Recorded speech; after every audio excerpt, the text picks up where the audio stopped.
It's time for Dodger Baseball. Live from Dodger Stadium, KCAL 9 presents the Dodgers as they take on the Cincinnati Reds. Hi, everybody, and a very pleasant Tuesday evening to you, wherever you may be. Welcome to Dodger Stadium. Game 2 of the 3-game series with the Reds, and for Cincinnati, this is home away from home. By winning last night, the Reds have now beaten the Dodgers 5 straight here and 6 of the last 7.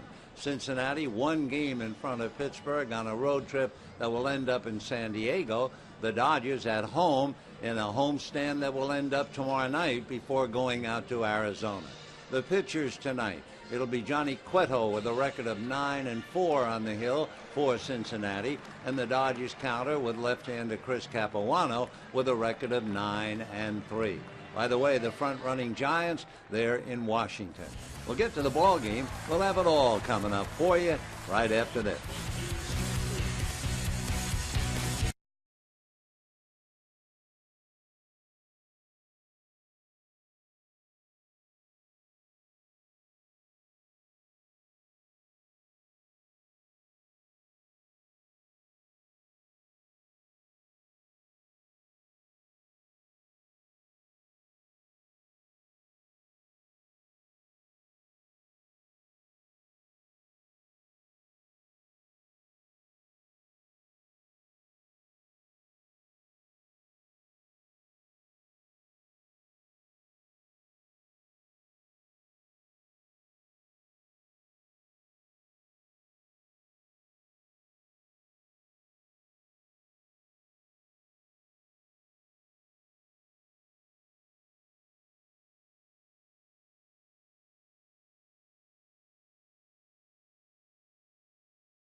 box.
By Jack in the Box, where the entire menu is available all day long, and by your Southern California Toyota dealers.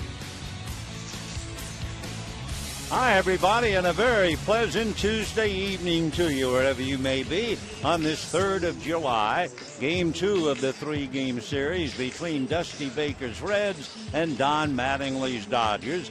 The Reds come in with a 1-game lead over the Pittsburgh Pirates, but they have really given the Dodgers a very bad time, especially here at Dodger Stadium. By winning last night, they have beaten the Dodgers 5 straight here and 8 of the last 11. So they come in trying to hold on to a 1-game lead. We can also give you Dusty's lineup, and it reads this way. Zach Cozart, we're happy to say, having been beamed last night, comes right back to start the game tonight, lead off at short. Drew Stubbs in center field. The return of the All-Star, the big man in the lineup, Joey Votto at first base. Brandon Phillips at second base hits cleanup, and then Jay Bruce in right field. Brian Ludwig is in left, Todd Frazier at third, Ryan Hannigan behind the plate, and Johnny Cueto on the mound. On the mound for the Dodgers, the 33-year-old left-hander Chris Capuano took the loss Thursday against the Mets in a game the Dodgers lost 3-2. As far as Cincinnati is concerned, in his career, he is 3-3. The last time he faced them, he was with the Mets, and that was the end of last year. He struck out 9, allowed 3 runs, and had no decision. So with 9 victories, among other things, Chris has been particularly effective at Dodger Stadium. He is 5-1 and an earned run average of 1.8. Zach Cozart, who took one hard on the helmet last night. In fact, when he went down, the helmet came off and he was holding his ears. And later on, he was explaining that when the ball hit the helmet, the sound was literally ear-splitting. That was the thing that bothered him the most. I'm sure it also bothered Chad Billingsley a great deal. And when Cozart was hit, Dusty Baker reminded us of the 1981 World Series when Ron Cey was hit in the head by Goose Gossett. First pitch off the plate, ball one.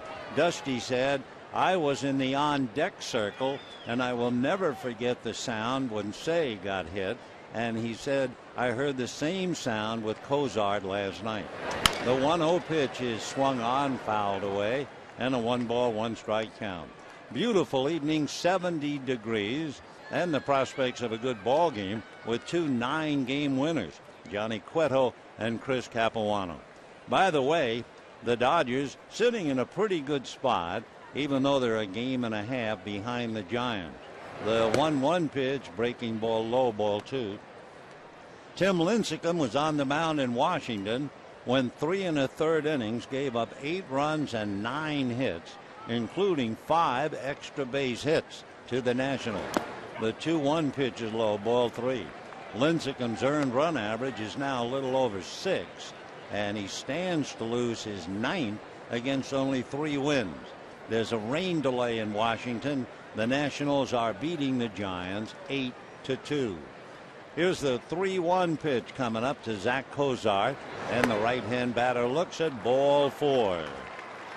So Cozart opens up with the walk, and the batter now will be Drew Stubbs. One other contending team would be the Arizona Diamondbacks, and the Padres are leading them 2-0. That's a battle between Andrew Cashner, Trevor Bauer. Yonder Alonso hit a 2-run home run for the Padres, so they're leading 2-0 second inning. Now let's concentrate on this one as Drew Stubbs, big right-hand batter, checks in. Had a rough night last night, went 0 for 5, struck out 3 times. Capuano throws over to first, and Cozart back on the bag. The Reds are not a running team. Cozart is 2 for 2.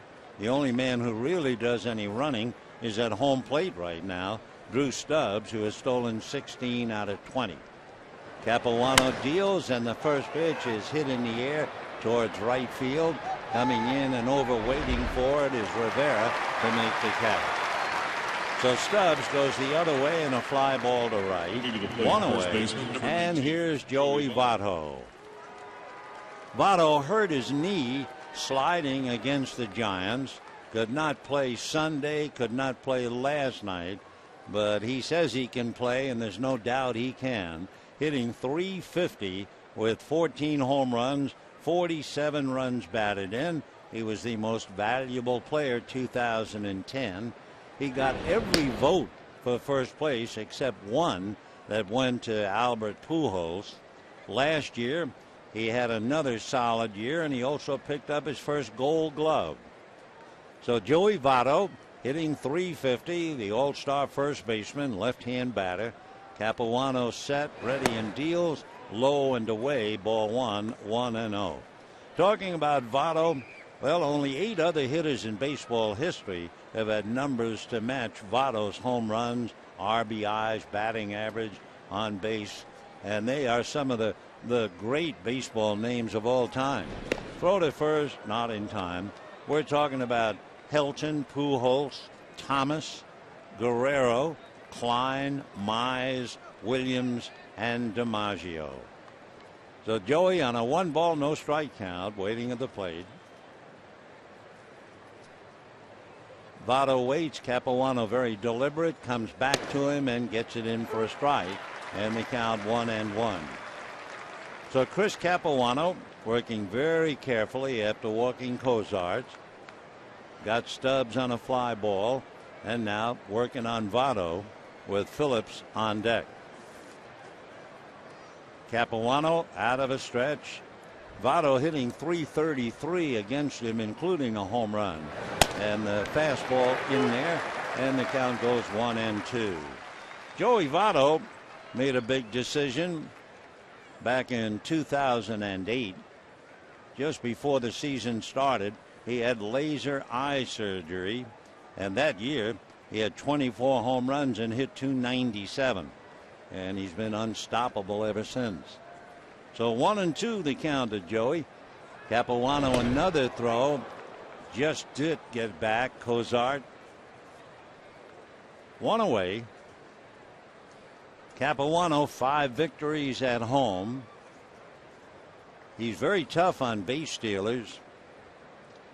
He has not had a balk call since 2005. The success rate of trying to steal against Capuano was only 57%. 1-2. Votto takes high and away. 2-2 the count. Joey is a big man. 6'3", at least 220. From Toronto, Canada. Never wanted to play hockey, and really, as he says, he was a disaster on ice skates. 2 balls and 2 strikes. Capuano, another look over at first. The 2-2 pitch swung on, flare to left field, trouble. It will drop as a base hit. Down to second base is Cozart. So Votto, so strong, hits a flare the other way, and that will bring up Phillips with 2 on and 1 out. Brandon Phillips, the big man, along with Joey Votto in the lineup. Brandon, right-hand batter, hitting .283, 10 home runs, 46 runs batted in. He had 1 hit last night. He led off the 6th inning with a double, scored a run, and went 1 for 5. So Capuano in a little trouble. Brandon Phillips has 13 hits against him, including a home run. So a big problem at the plate for Capuano. Checks the runners at first and second.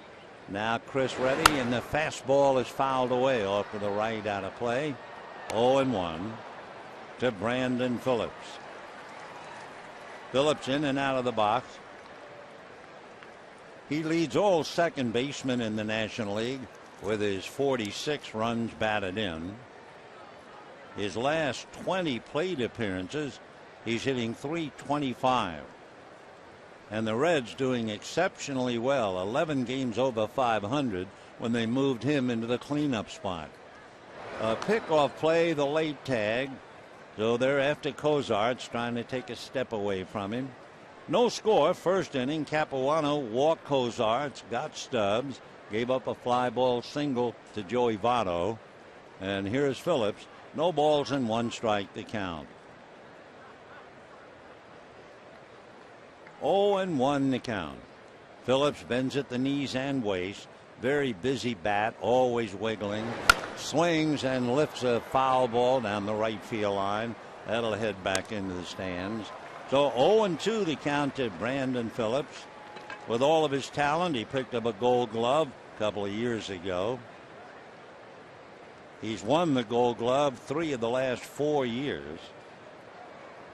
Last year, he was one of 6 players voted to the All-Star team who also won both the Gold Glove and Silver Slugger awards. Last year, he hit .300 right on the button. So Phillips waiting, 0-2 the count. A veteran, 31 years old. And the strike 2 pitch. Capuano deals way inside at the kneecap, and the count 1-2. So Capuano has made 14 pitches. He is 1 out and 2 on here in the first inning.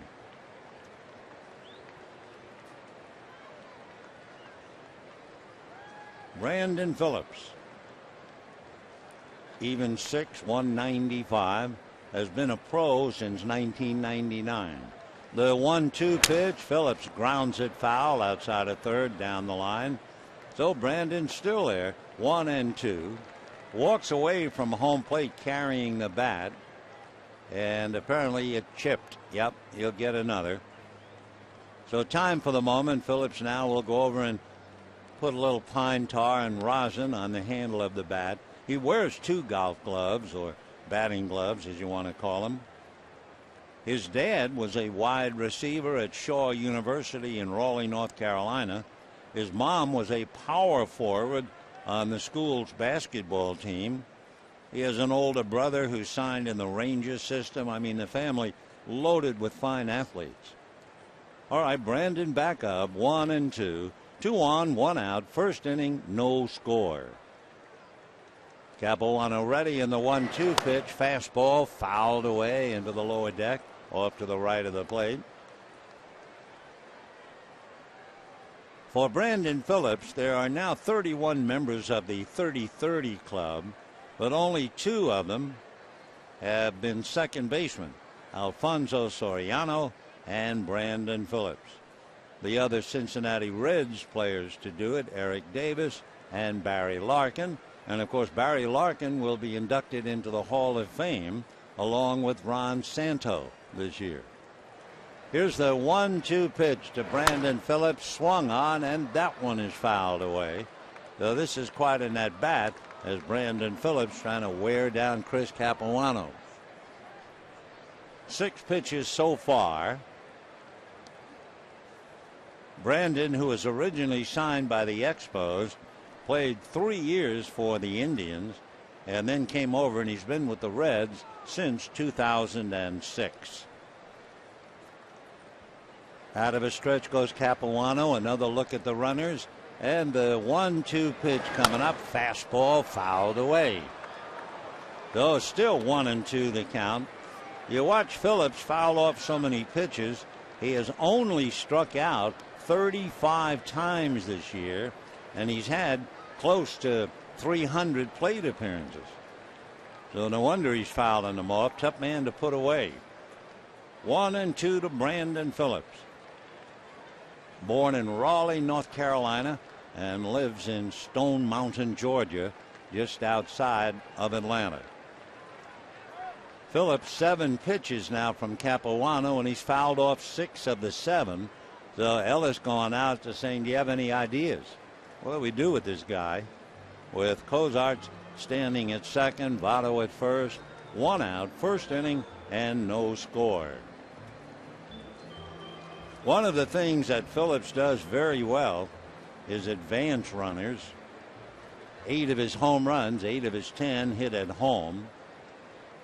But he has also paid the price. He has grounded into 13 double plays.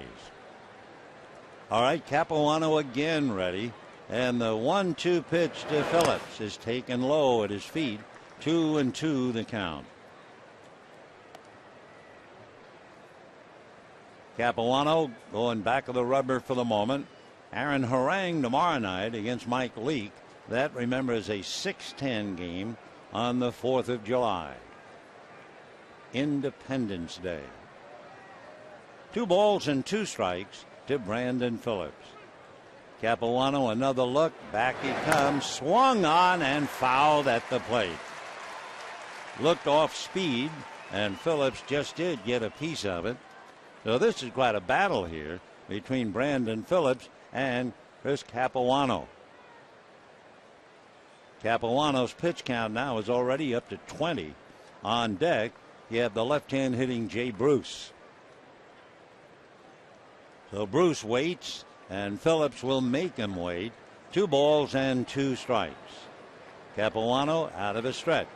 Left-hander set, looks at the runners and backs off the rubber, taking a look at Cozarts as Zach took his lead at second base. The Reds are 2 games above 500 on the road.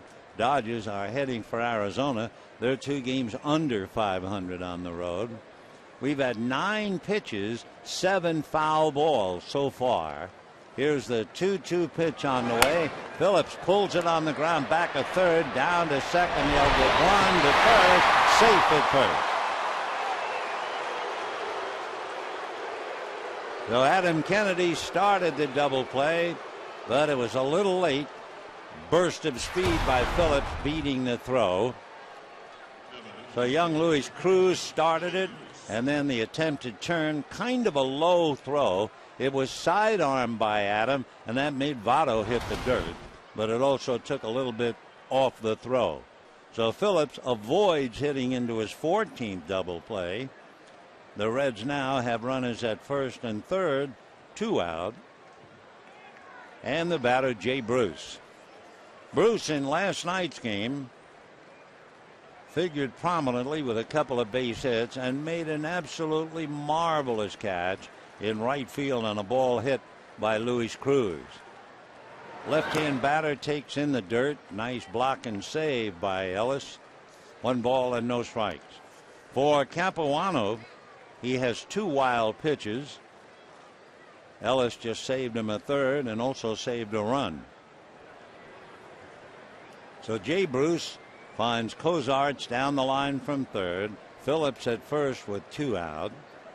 And the 1 ball, no strike pitch to Jay Bruce. Capuano's fastball grounded hard, backhanded by Kennedy. The feed to Gordon, and they're out of the inning.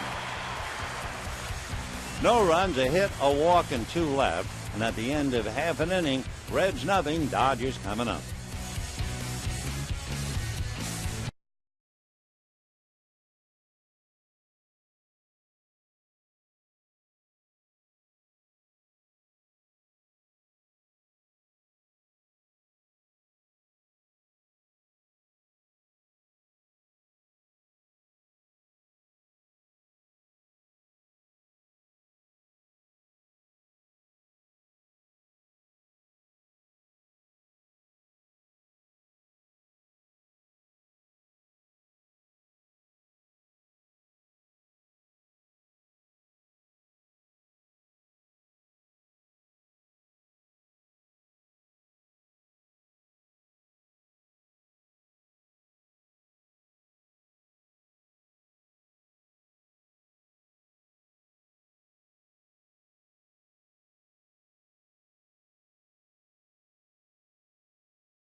Look now at Don Mattingly's lineup, and it's D. Gordon leading off at short, followed by A.J. Ellis behind the plate, Bobby Abreu in left field, and Juan Rivera in right.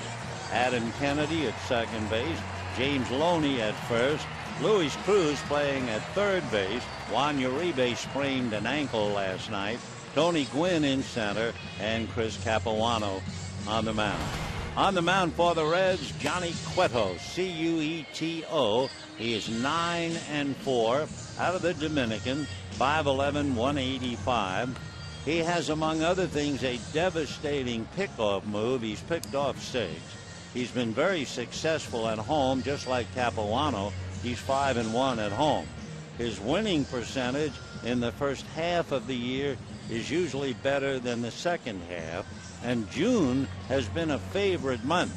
16-6 in his career in the month of June. However, under 500, 6-8 in July. He doesn't allow very many home runs. He's a workhorse, averaging almost 7 innings a start. And just to add to that, he throws a lot of pitches. And the first one to D. Gordon is a strike, 0-1. He's already had 1 start where he made 122 pitches. So Johnny Cueto ready, in the right hand. It comes back, and Gordon, it's a fly ball to shallow left field. Ludwig is right there to make the catch. So 1 away in the first inning. By the way, in that struggle between Capuano and Phillips, Capuano made 23 pitches, 10 of them to Brandon Phillips. So Brandon, if nothing else, made Capuano work awfully hard in the first inning. So now A.J. Ellis hitting .282, half a dozen home runs, 27 runs batted in. Cueto, both feet on the rubber, looks in to get a sign. Now John Reddy twists and turns, comes in and misses low and inside, ball 1, 1-0. He has a lot of Luis CIN in his delivery because he twists his upper torso and turns his back completely to the hitter. Ellis takes a strike. So when he turns his back, I mean, you can see his number if you're the hitter. Johnny Cueto, only 5'11", 185. Light breeze blowing from left to right. No score, first inning. 1-1 pitch, and that's taken for a strike. 1-2 the count to A.J. Ellis last night had a rough time, not only going 0 for 4, but struck out his last 3 at-bats. So A.J. waiting. Cueto looks in, turns, twists, comes back over the top, and the fastball is hit to short. Nice pick by Cozart, who throws him out. So 2 down, and Bobby Abreu will be coming up.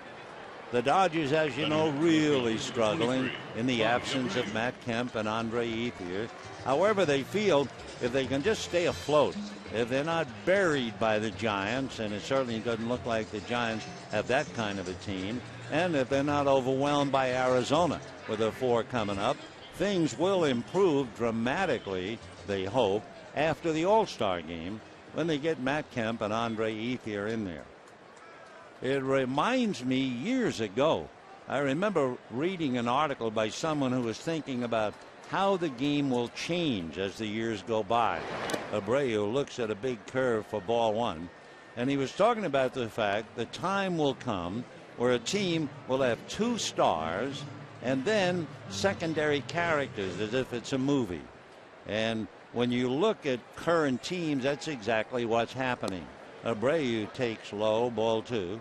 If you look at the Dodgers right away, and we're discounting pitchers like Clayton Kershaw, but you would look at the Dodgers and you'd say, oh, Matt Kemp and Andre Ethier. You would look at Philadelphia, you would say, sure, Chase Utley and Ryan Howard. You would look at the Reds and say Brandon Phillips and Joey Votto. 2-0 pitch on the way. Abreu takes a strike, and the count 2-1. So Johnny Cueto and Chris Capuano. No score, bottom of the first. Hitting behind Abreu is our birthday boy today, Juan Rivera. The next pitch to Abreu is swung on. High fly ball to left center. Cruising over and calling all the way is Drew Stubbs. So that's it. A 1-2-3 inning for Johnny Cueto. And at the end of an inning, no score.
Johnny Lee Baker, the manager of the Cincinnati Reds, the pride of Park Avenue, the rage of Riverside. I remember teasing him when he was a player here about raised on Park Avenue, and he said it was not exactly the same as the Park Avenue that you knew in New York.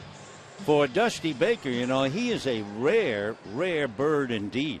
One of only 4 in Major League Baseball to have at least 1,500 hits as a player and at least 1,500 wins as a manager. Meanwhile, Ryan Ludwig Right-hand hitting left fielder at the plate and promptly bangs a line drive just inches by the diving Adam Kennedy and into right field. So Ludwig, who has never hit well here, comes up with that line drive single. Kennedy missing by an inch and a face full of grass instead. So Ludwig single to right, and the batter now will be Todd Frazier. Ludwig in 25 games at Dodger Stadium was hitting only .200 here. So here is Todd Frazier. Among other things, he had 2 singles and a triple last night. Drove in 3, batting .278. Right-hand hitter with 8 home runs. Takes low, ball 1, 1-0. He also has 27 runs batted in. Who are those who have had over 1,500 hits and 1,500 wins besides Dusty? Fred Clark, Lou Piniella, and Joe Torre. 1 ball and no strikes to Frazier. A throw to first. Ludwig back on the bag.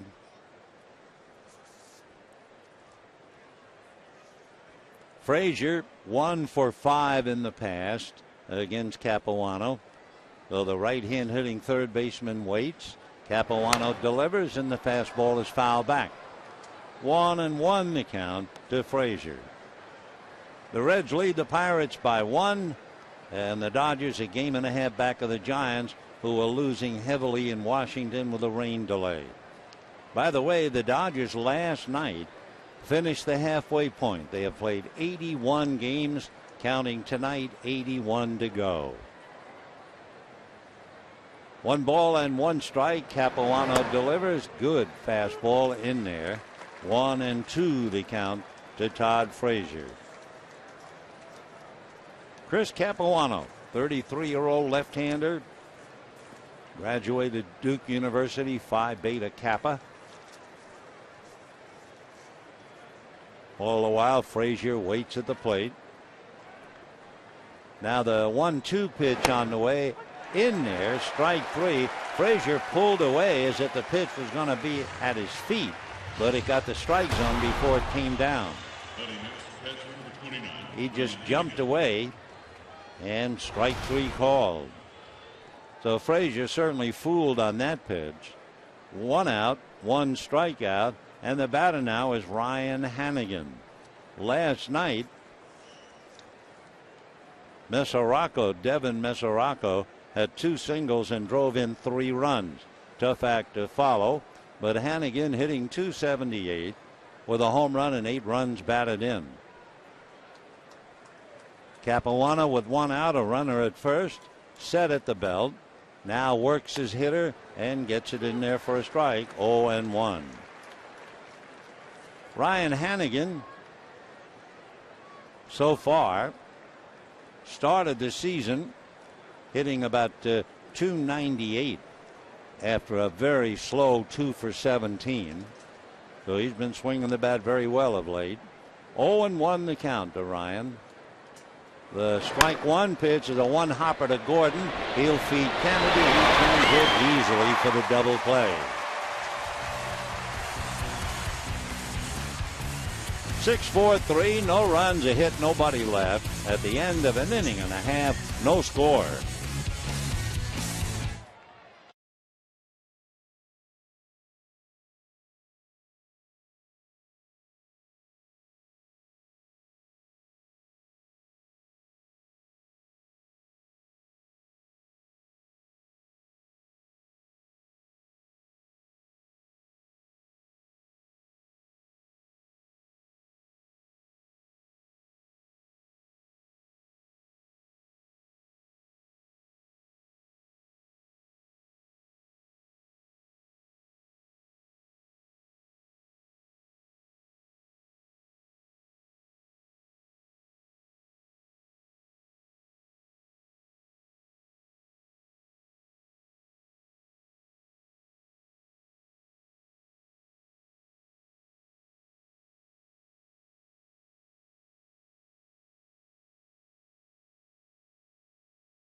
in the ball game. Rivera, Kennedy, and Loney in that order.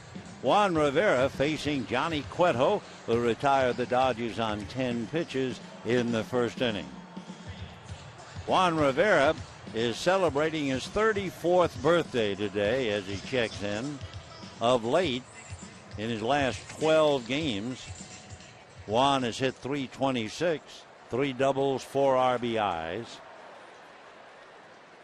For Rivera, if history is any indicator, he'll continue to heat up. He's a .292 career hitter after the All-Star game. So Juan, the right-hand hitters, Cueto comes over the top, big slow curveball, and he drops it in for a strike, 0-1. Cueto is the first player to make the Reds major league team from the club's academy in the Dominican Republic. Last January, he signed a 4-year deal with the Reds. Gone back with a fastball away and a 1-ball, 1-strike count. He hit number 91 on that. Of course, during this series, when you talk about a good fastball, you have to remember Aroldis Chapman, who got it up to 103 last night. Rivera grounds it foul, and it was Rivera on a 102-mile-an-hour pitch who slapped it into center field last night for a base hit. Otherwise, Chapman struck out the side. Cueto has been clocked as high as 97, and then he has the two-seamer, the sinker, that's been clocked anywhere as high as 94. John looks, gets a sign, 1-2 pitch on the way, chased and missed, slider down and away, and boy, that is a power slider. Said 84, his slider's been clocked at 88. So that is a mean pitch, and just like that, we have one out in the second inning. Strikeout number 1 for Johnny Cueto, and now Adam Kennedy. Adam Kennedy hitting .227, 10 runs batted in. Played some third base last night, playing second base tonight, and Adam takes a strike, 0-1 the count. No score, bottom of the second inning, 1 out, bases empty. Cueto checking with Hannigan, and the strike 1 pitch is pulled into right field for a base hit. Bruce over to get it and gets it back in. So Kennedy got a ball up and jumped on it and singled to right, and you can see Cueto, if you're watching on TV, he kept gesturing with his hand down, meaning get the ball down. He did not want to get that pitch up where he did, and Kennedy made sure he'll remember. So Adam is single to right, and the batter now is James Loney. Loney versus Cueto. Let's look in the books and see. Johnny Cueto, Loney is 1 for 9 against him. That would be a 111 batting average. So he has Kennedy at first, 1 out, second inning, no score. Loney last night had 2 hits. So the left-hand hitting first baseman waiting as Cueto delivers and gets it in for a strike. And the count 0-1. Cueto, as we mentioned, does not give up home runs. He's allowed only 5. And of course, if you pitch in the Great American Ballpark, it's hard to believe at this stage, half a season, you've only given up 5. Loney takes a pitch down and away, 1 ball and 1 strike. There's been at least 1 home run hit in 65 consecutive games at the Great American Ballpark. It is the shooting gallery of the National League.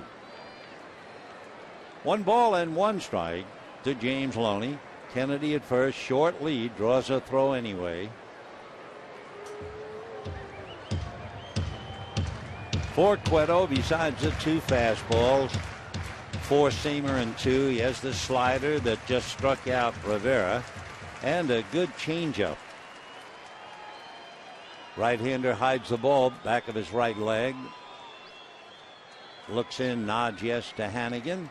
And the 1-1 pitch to Loney inside at the knuckles, ball 2. 2-1. Loney has a look now at Tim Wallach. For James, among other things, you get into a 2-1 count. You think about hit and run. The biggest reason, he's grounded into 11 double plays.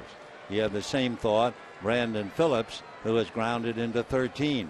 Kennedy takes the lead. Cueto looks and backs off the rubber. So we'll see if they run Kennedy and play hit and run. 1 out, second inning, no score. Hitting behind Loney is Luis Cruz. Cueto reading Hannigan, and time at the plate. Plate umpire Jeff Nelson walking away for the moment. Now indicates time is in. Kennedy does not go, and the 2-1 pitch is foul behind the plate. Hannigan comes back and makes the catch for the out. So Loney fouls out to Ryan Hannigan. 2 out in the second inning. And Luis Cruz coming up. So Kennedy holding at first. 2 out, second inning, no score. For Luis Cruz, who joined the Dodgers last night, he's from Navajoa. That would be Fernando Valenzuela territory. Fernando from Echahoquia in Navajoa. And Luis now lives in Sonora, originally signed by the Red Sox. Hitting .218. Cruz last night had a scoring fly ball and takes a strike, 0-1. He was also robbed. He hit a bullet to right field. Jay Bruce made a great catch, preventing Loney from scoring. That would have tied up last night's game 3-3. So Cruz waiting. There goes Kennedy, hit and run foul ball. So back to first goes Adam. Of course, he doesn't play a lot. So when you look at Kennedy's numbers, he has not been involved in a stolen base. But they were running him hit and run, and Cruz fouled it off. Luis, 6'1", a good 185, 190, bends at the knees and waist. Cueto straightens up. Right-hander ready and delivers, and the next one fouled into the screen, and the count 0-2. When Cruz signed with the Red Sox back in 2000, he was only 16 years old. He bounced around a lot. Signing with the Red Sox, he finally made it to the big leagues with the Pirates. Had 1 year with the Brewers. Went back to Mexico City. Throw to first, Kennedy back. So Luis Cruz facing Johnny Cueto. 2 out, second inning, no score. Ryan Hannigan a peek over at Baker to see if they want to pitch out. Kennedy takes the lead. And a strike 2 count on Cruz, who looks at strike 3 call. Looked like a straight change up here, and down he goes. So he strikes out 2, leaves 1, and at the end of 2, no score.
Third inning, no score in the ball game. The Dodgers and Reds, game 2 of the 3-game series.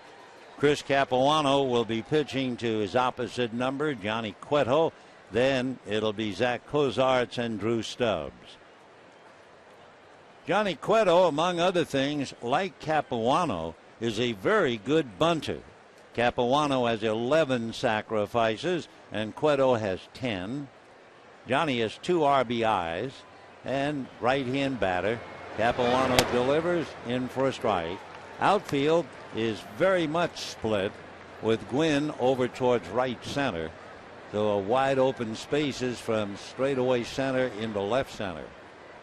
Rivera shallow a bit in right. And the strike one pitch on the way. Cueto backs off and it's low. 1-1 the count to John. Cueto swinging the bat back and forth. Capuano from the third base side of the rubber. And the 1-1 pitch on the way. A bunt foul into the screen. 1-2.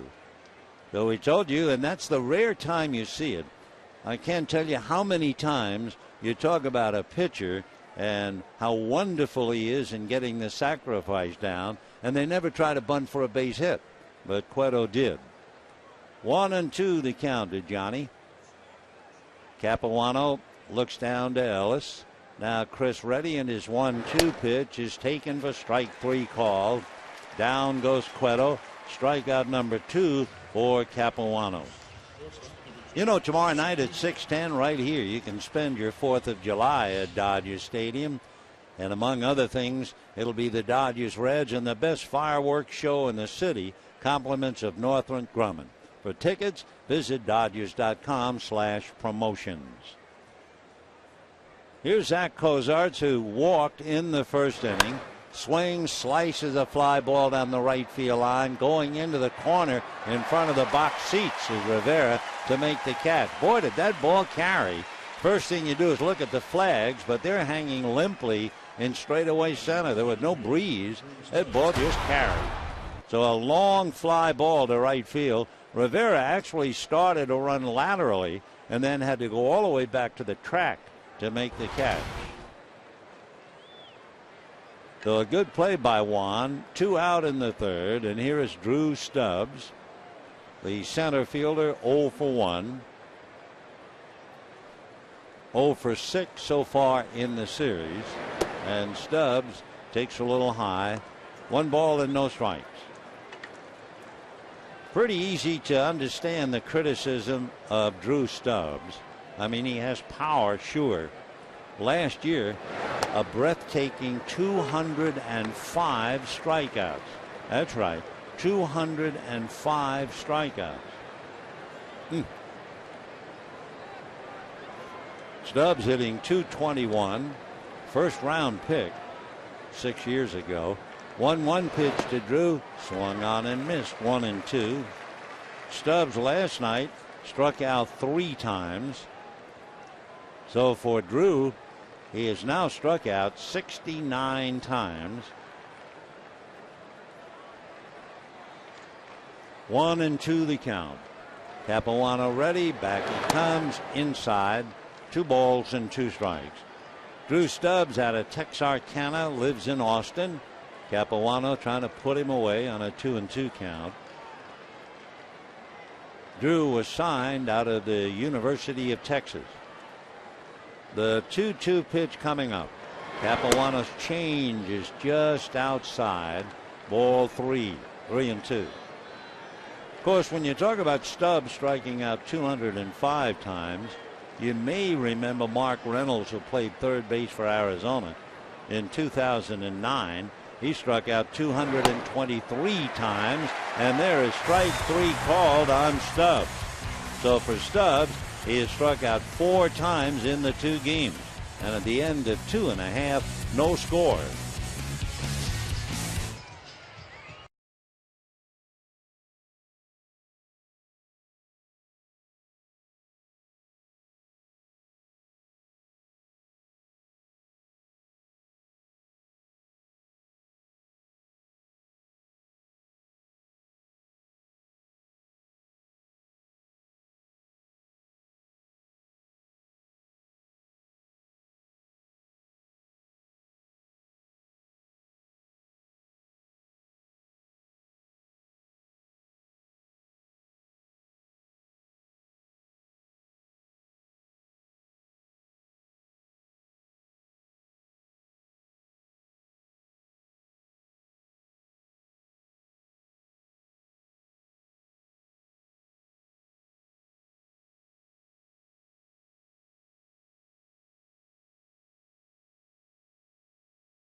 Bottom of the third, no score in the ball game. Johnny Cueto and Chris Capuano.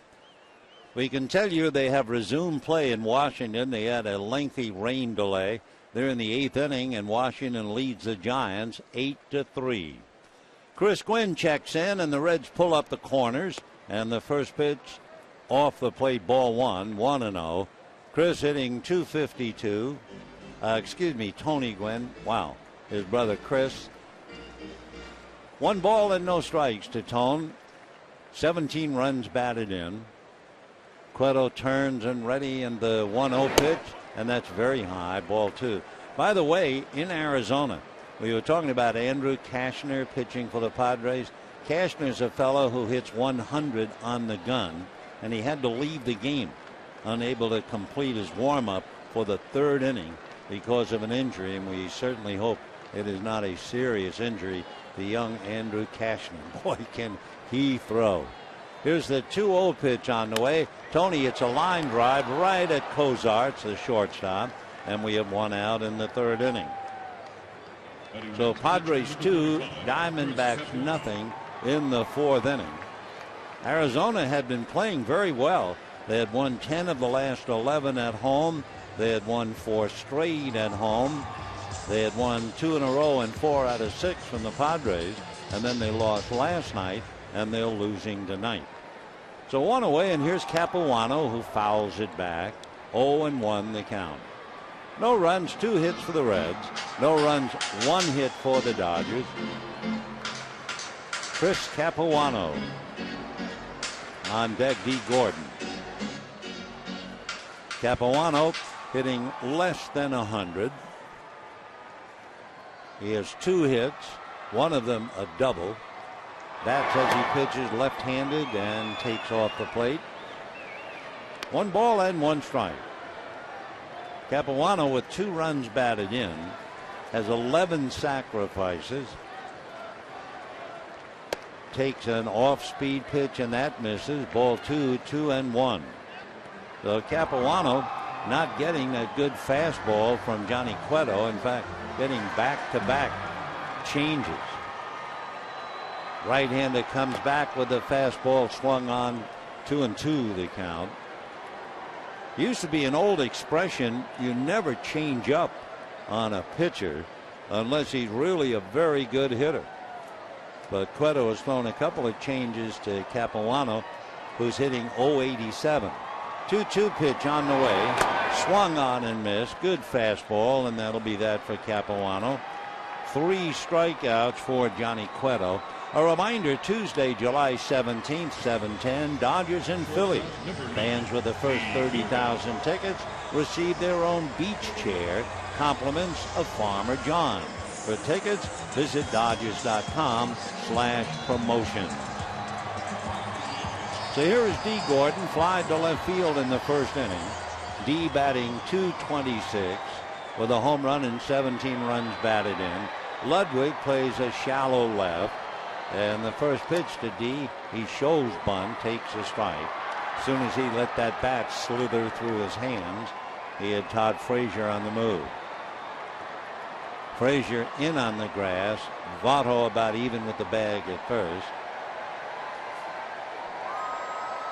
Now the strike 1 pitch on the way, and that shoots inside under the hands. 1 ball and 1 strike.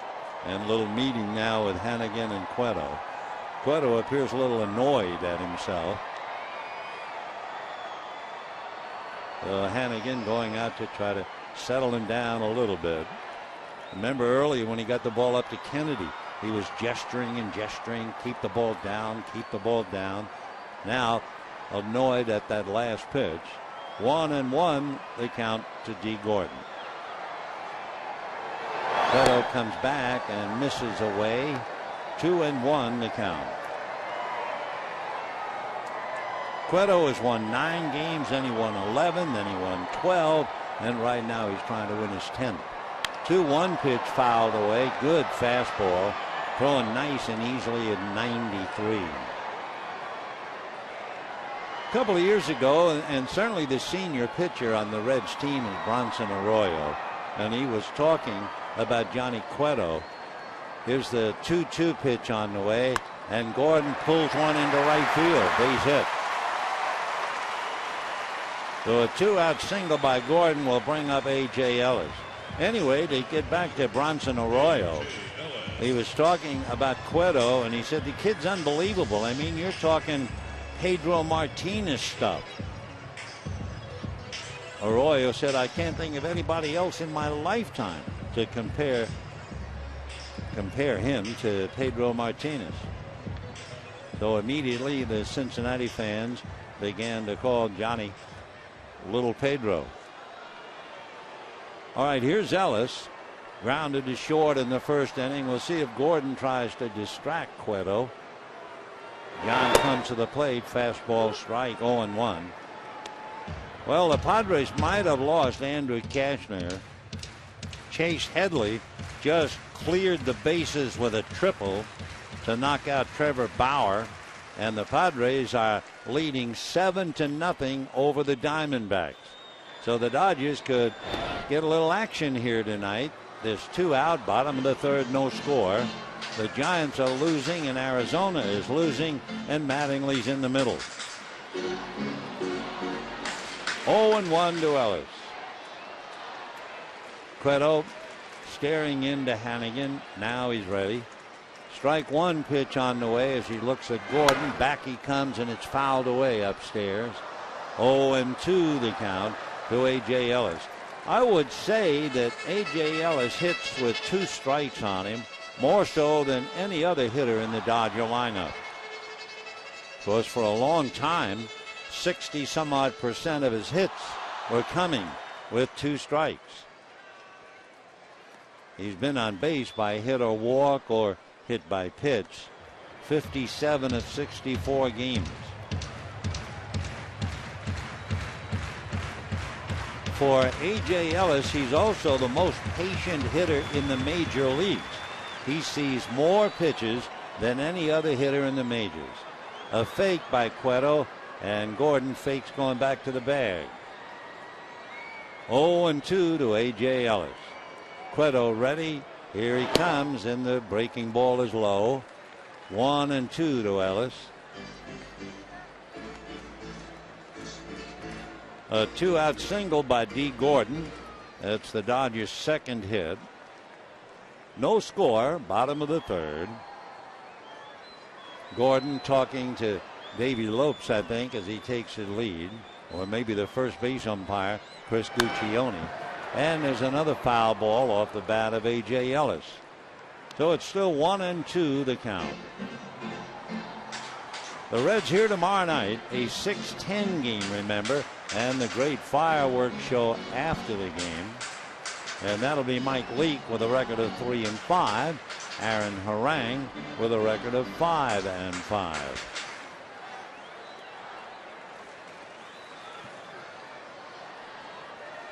Cueto out of his stretch. Another look over at Gordon and a throw over. D diving back.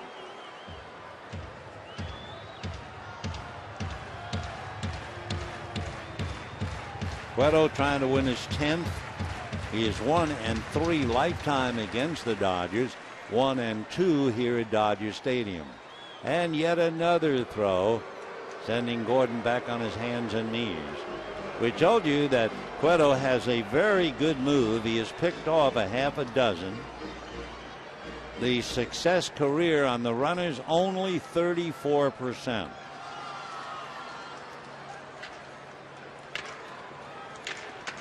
In more than 130 big league starts, Johnny Cueto has allowed only 13 stolen bases. 13 stolen bases and a total of 15 pickoffs. 1-2.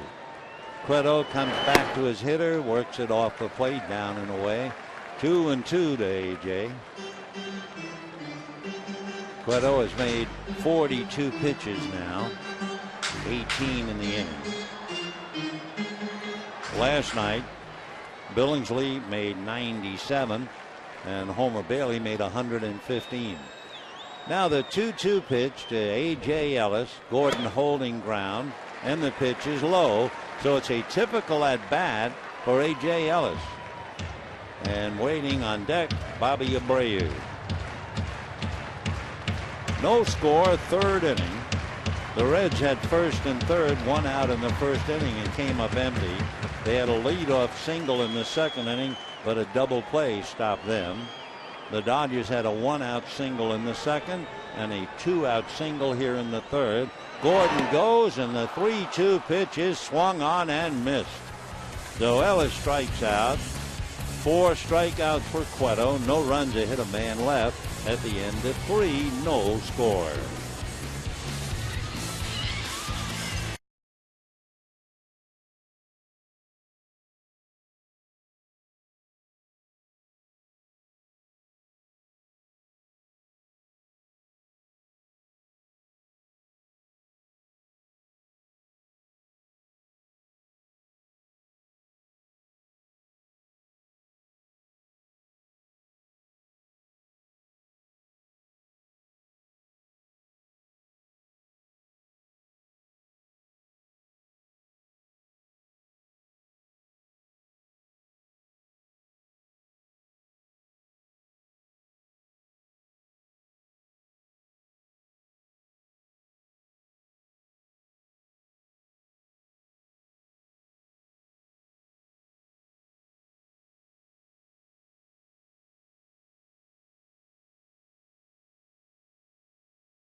And is brought to you by Carl's Jr. $6 burgers made with 100% Black Angus beef. And by Nissan's National Tent Event. Visit ChooseNissan.com or your local dealer. Fourth inning, no score in the ball game. The Reds and Dodgers. Joey Votto will lead it off against Chris Capuano. If you are Capuano, you have to be very, very careful with Votto, especially on the first pitch. Joey Votto's career batting average on the first pitch is .427. This year, it's .320. But very early in the count, first pitch, second pitch, look out. So Votto, who singled in the first inning, fly ball to shallow left, and here we go. A strike. When Joey got his base hit in the first inning, it was on the 2-2 pitch. So with 2 strikes, he's hitting .282. That would be 8th in the major league. Tough to hit, especially with 2 strikes. Check swing, and he's got 2 strikes now. 0-2. By the way, Matt Kemp is 5th, batting .288 with 2 strikes on him.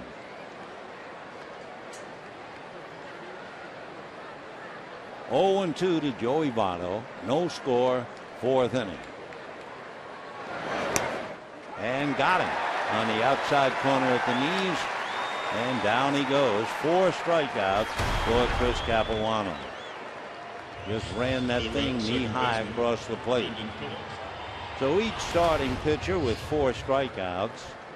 And Brandon Phillips coming up. By the way, the Dodgers got another tough break last night.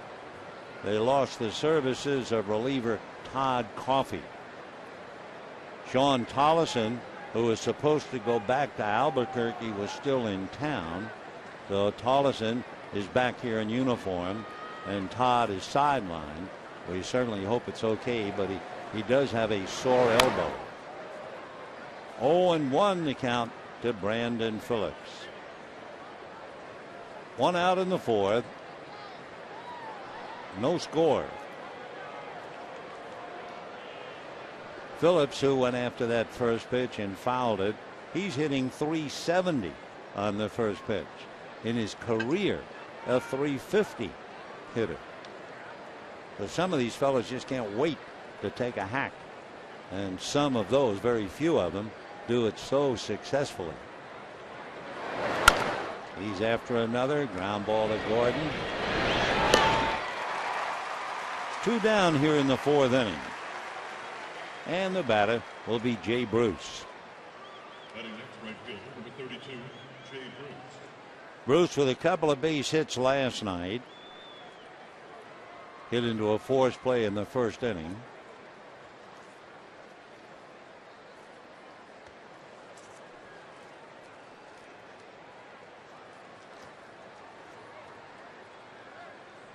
Jay Bruce had 100 RBIs collectively over the last couple of years.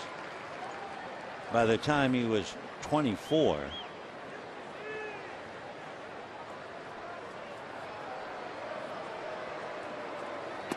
Off the plate, Johnny Bench was 23. Frank Robinson 23. Jay Bruce and Adam Dunn 24 when they finally had 100 ribbies. 1 ball and 1 strike in the dirt. Of course, for Jay Bruce, a rather historic home run. There have only been 6 walk-off home runs to clinch a pennant or a postseason berth, and Jay Bruce has one of them. 2 years ago, home run to clinch a playoff berth for Cincinnati. Ball 3. The others, well, Evan Longoria, Alfonso Soriano, Henry Aaron, Steve Finley's grand slam here, remember, 8 years ago against the Giants, and Bobby Thompson's world famous home run to beat the Dodgers. Well, there's ball 4 to Bruce, and that'll bring up Ryan Ludwig. Coming to the plate, number 48, Ryan Ludwig. We mentioned that Ludwig in 25 games was hitting 200 here. But he does have 4 home runs and 17 RBIs in his career here.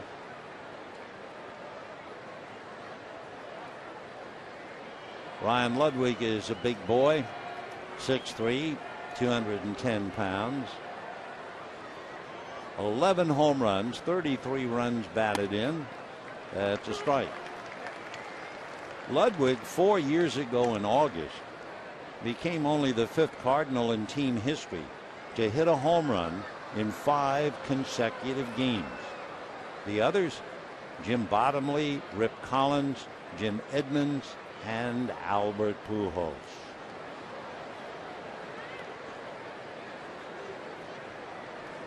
By the way, with his 11 home runs, 5 have been hit against left-handers.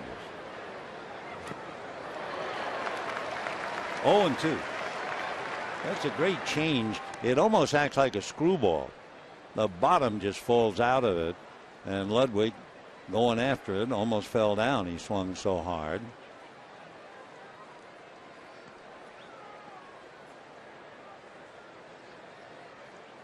Ryan, born in Satellite Beach, Florida, lives in Las Vegas.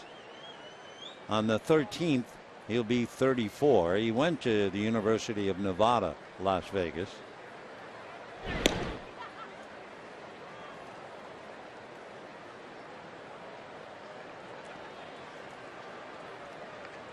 Chris Capuano and Johnny Cueto locked up, no score in the 4th.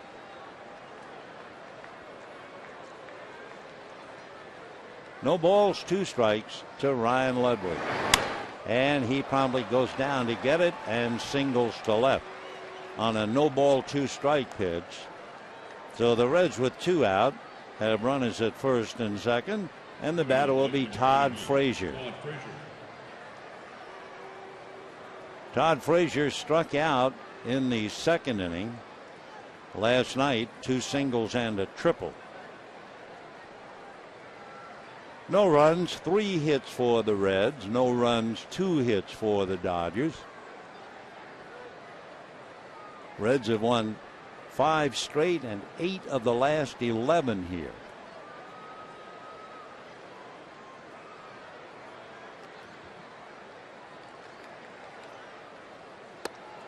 Ball one.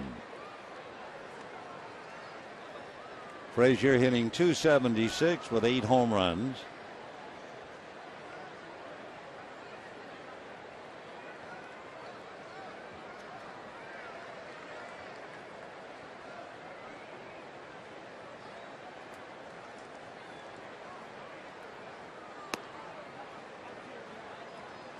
Two and 0, so Ellis going out to talk. We mentioned it last night about Todd Frazier. 4 years ago, Todd Frazier defeated 560 players and won $10,000 first prize in the Reds Community Fund Celebrity Poker Tournament. What did he do with the $10,000? He donated the prize money right back to the Reds Community Fund. You know how you talk about the first at bat in the big leagues, home run, etc., etc.? Todd was called up in May of last year. 2-1. He was called up to pinch hit in his first major league game. On his very first swing, he lost his bat. It just went flying out of his hands. He had about 60 members of his family and friends. That's an ignominious way to begin, isn't it? First swing and you lose the bat. 3-1 the count to Todd Frazier. No score in the fourth.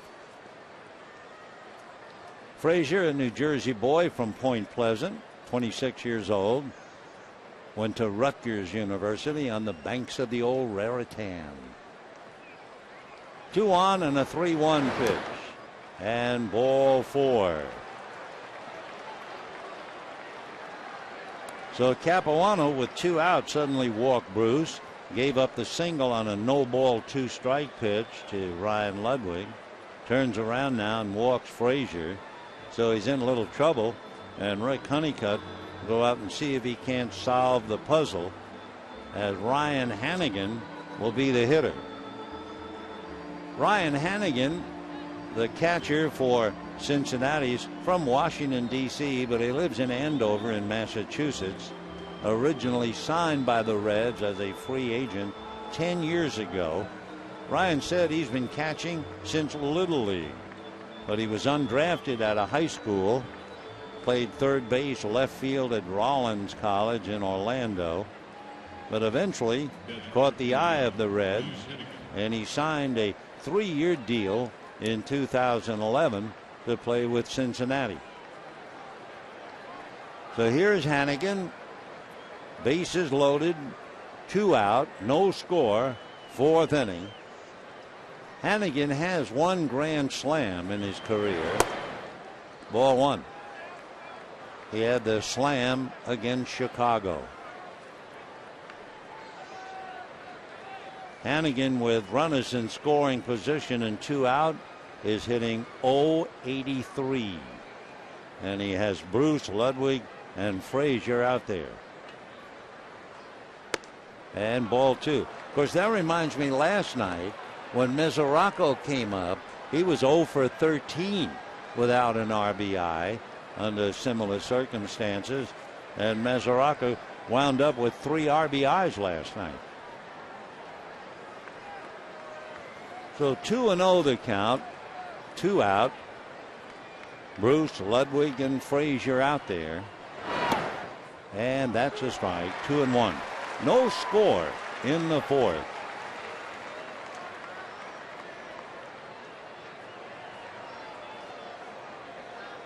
Dusty Baker looking for a base hit and a couple of runs here. Might have been a little annoyed on the call. 2-1 the count.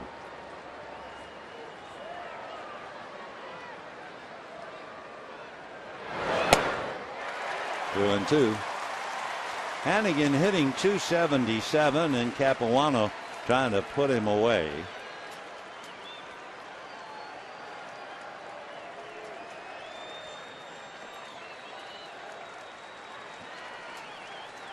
No score, bases loaded, 2 out, 4th inning. Bruce, Ludwig, and Frazier all out there. Foul back. Still 2-2 to Ryan Hannigan. Capuano battling to get out of the inning. He's now made 64 pitches. And waiting on deck, Johnny Cueto.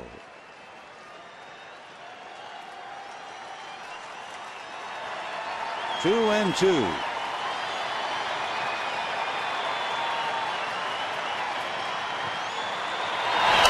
And fouled away again.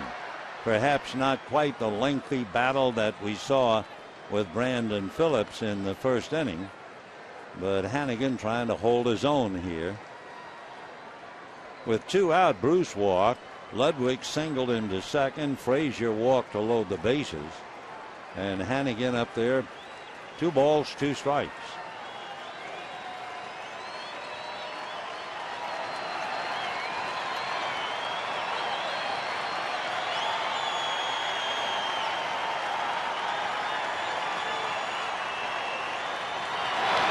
Swung on, ground ball to third. Tricky hop. Cruz stayed with it and just got the runner. Whoa, was that close at second base. So Luis Cruz stays with it. Tricky hop as it came up almost to the belt buckle. Had a double clutch and a very close play at second. That close. No score.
Up, you can see that Capuano in the last inning, he had to really battle 25 pitches and suddenly 22 more pitches than Johnny Cueto. However, no score. Each of the pitchers with 4 strikeouts. Cueto has not walked anybody. And John ready to work to Abreu, Rivera, and Kennedy. We have a moment. We can tell you that the Washington Nationals pounded the Giants 9-3. Tim Lincecum is the loser. He is now 3-9, and Lincecum's earned run average is over 6. And talking about big numbers, Roy Oswalt had an even tougher night than Tim Lincecum. Oswalt came in 2-0 for Texas, but in Chicago tonight, he allowed 11 runs, 13 hits to the White Sox, who beat the Rangers 19-2. Mismatch. Now here's Abreu. Strike.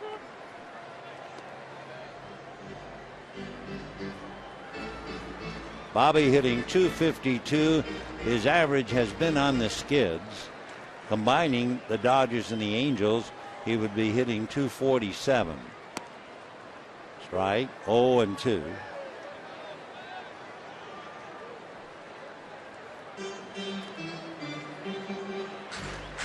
Abreu, 17-year veteran, won a Gold Glove, won a Silver Slugger bat, elected to 2 All-Star games.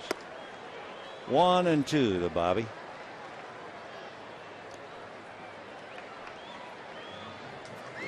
We're in the bottom of the 4th. No score. Johnny Cueto and Chris Capuano, both 9-game winners, battling it out.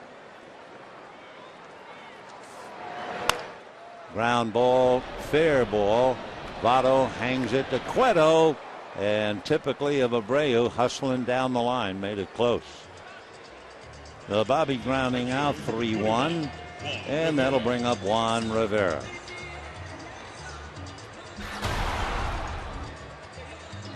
Cueto just making sure he can hang it and lead his pitcher, and here comes Bobby's right foot. He was bearing down the line. So 1 out. Now Rivera, the birthday boy, struck out first at bat.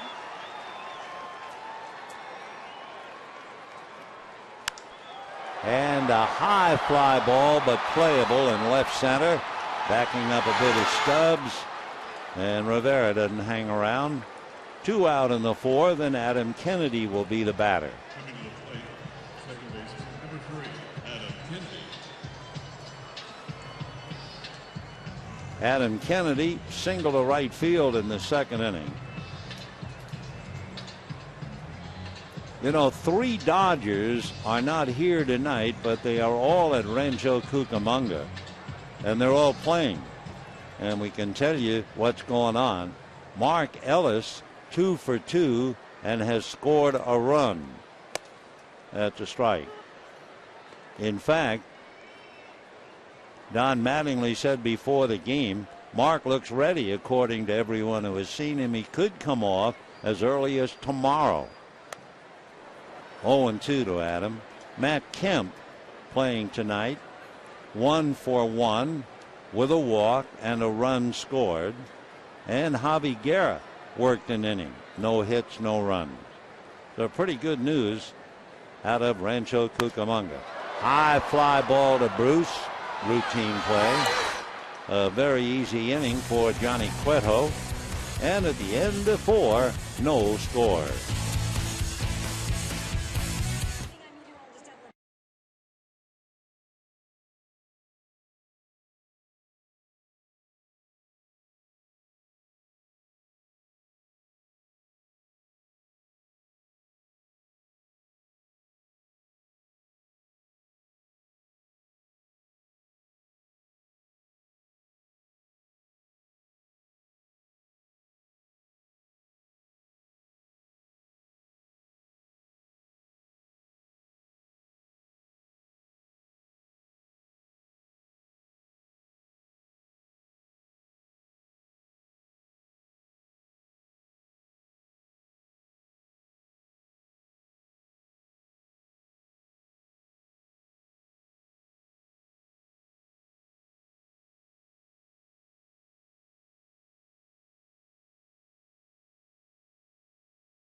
Dodger Baseball on KCAL 9 is brought to you by Time Warner Cable. Enjoy all the things you love better.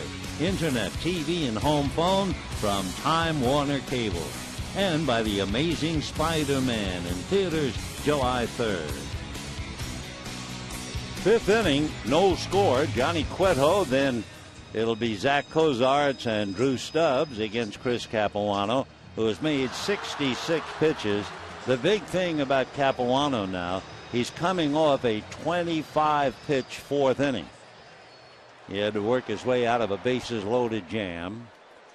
Cueto struck out in the 3rd inning. John 0 for 1.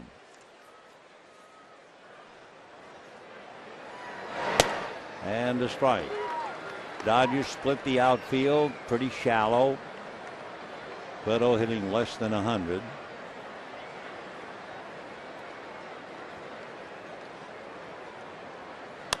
And a little flare over Loney's head for a base hit. Rivera over to pick it up.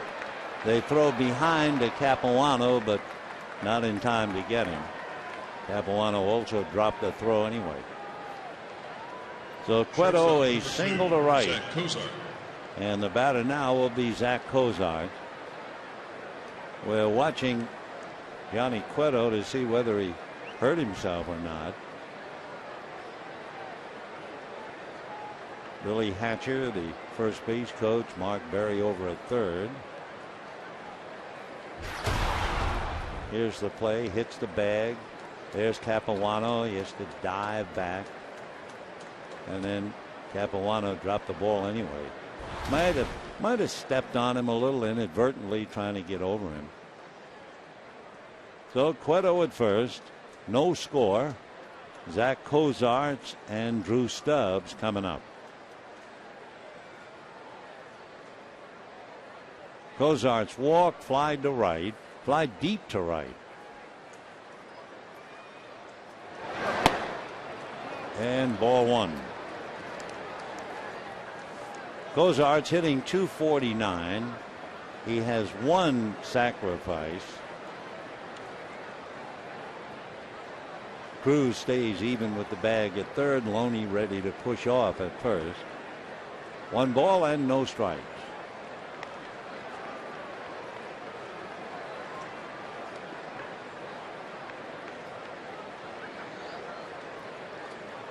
Certainly one thing tonight, both Capuano and Cueto have great moves to first base.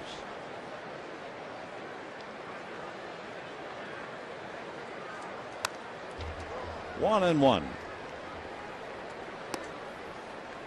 Cozart's we are delighted to see, showing no ill effects of being beaten last night. Reds are very high on Zach. He's out of Mississippi. He had Tommy John surgery, but not on the throwing arm. He had it done last year. Off speed, pop fly, Gordon out, Abreu in, it's Abreu. So Cozart's little fly ball to left, 1 out, and the batter will be Drew Stubbs. So Gordon bailing out, making sure he didn't get close to Abreu. Remember earlier in the year, he was kind of getting in the way of the left fielder in his zeal to catch a fly ball, but not this time. So 1 away. And here is Drew Stubbs. He has struck out 4 times in 7 at-bats, looking for his first hit. Hitting .220. And ball 1. Drew with 8 home runs, 19 runs batted in.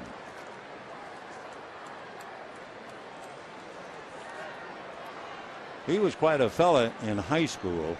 I mean, he did everything at Atlanta, Texas high school. This time pops it up right side, Adam Kennedy. Stubbs walking back empty-handed. He was the quarterback on the football team. He was on 2 state champion relay teams. He played basketball. He was the salutatorian of his class. He was named the top English, math, and Spanish student. I mean, he was the biggest man on campus. Then was a first-round pick, but he is struggling. And here is Joey Votto, who has singled and struck out. And a strike.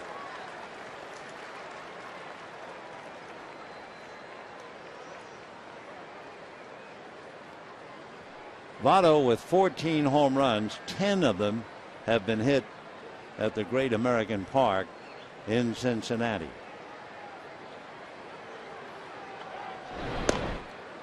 10 of the 14 home runs have been hit against right-hand pitching. Capuano being very, very careful here. No score, 5th inning. You have Cueto at first, 2 out.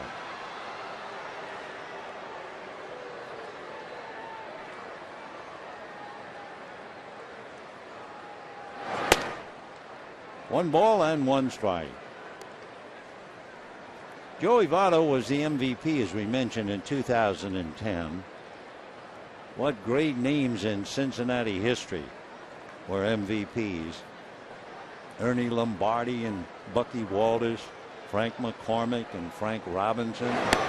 That's a strike.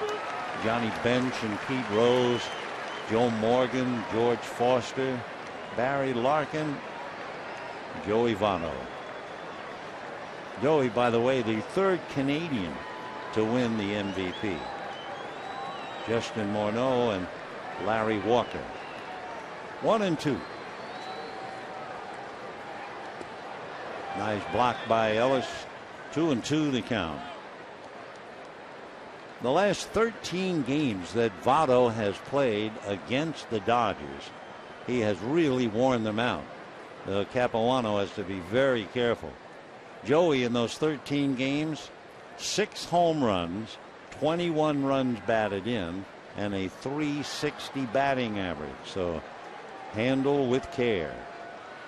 2-2.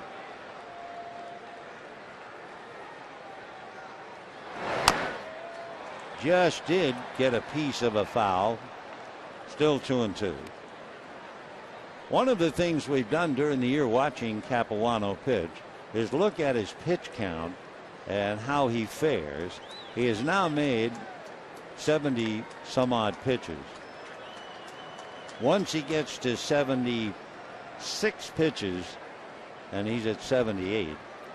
After 76, the opposition is hitting .341 against him. So from here on in, he has to be very careful. No score, 5th inning. And a shot over the glove and down the line for a base hit. Cueto will stop at second. That ball exploded by Luis Cruz. So first and second, as Votto, 2 for 3 against the Dodgers, continues his amazing hitting. So Votto moving Cueto to second, and the batter is Brandon Phillips.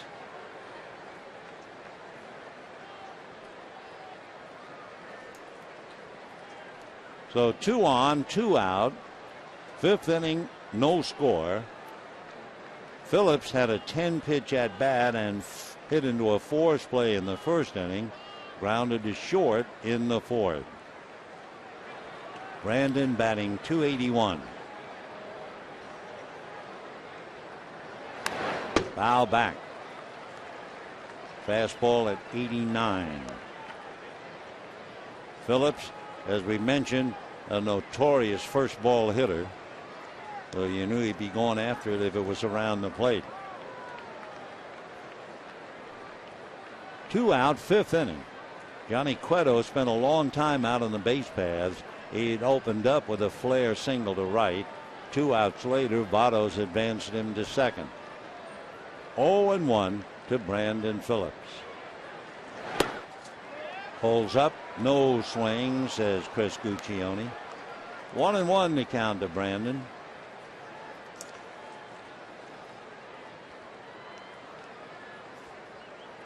Phillips rarely walks. He'll walk maybe 5% of the time. Of course, being such a first ball hitter, that kind of follows. He has 46 runs batted in. 2-1. So Cueto single, 2 outs later, Votto singles. Joey returns to the starting lineup and he's 2 for 3.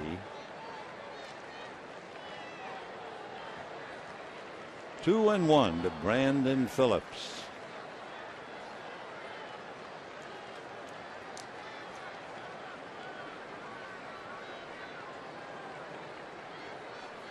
Phillips here at Dodger Stadium in his career is hitting .390.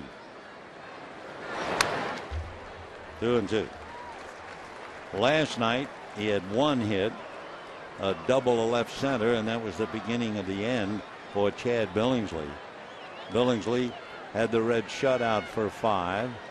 In the process, he beaned Cozart, and it could very well have been that Chad, upset over the beaning, just lost it the next inning when he gave up a double, 3 singles, and a double, and he was gone. So Phillips waiting, hitting .281 and 100 points higher and then some at Dodger Stadium. He's got 2 on. Cueto at second, Votto at first, and Capuano trying to fight his way off the ropes. Deuce is wild. 2 balls, 2 strikes, 2 out, and 2 on. Runner goes on a big lead, and the ball is whacked into left center, and it will go to the wall. So Cueto will score easily. They will hold Votto at third on a long double by Phillips, who continues to wear out the Dodgers, especially here. Johnny Cueto looked like he was going to try to steal third. I mean, he took off on the pitch, and Phillips bangs it to the gap for the double. So 1-0 in favor of Cincinnati, as Phillips does what he does so well, hit with runners in scoring position.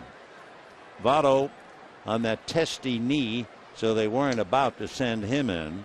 And now here's Jay Bruce with first base open. Hit into a forced play and walk, and takes a strike.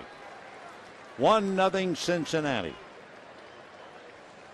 Jay 17 home runs, 54 runs batted in. Had 2 hits last night.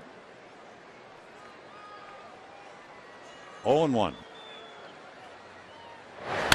And that's pulled just foul. I mean foul by inches from going across the bag and down the line.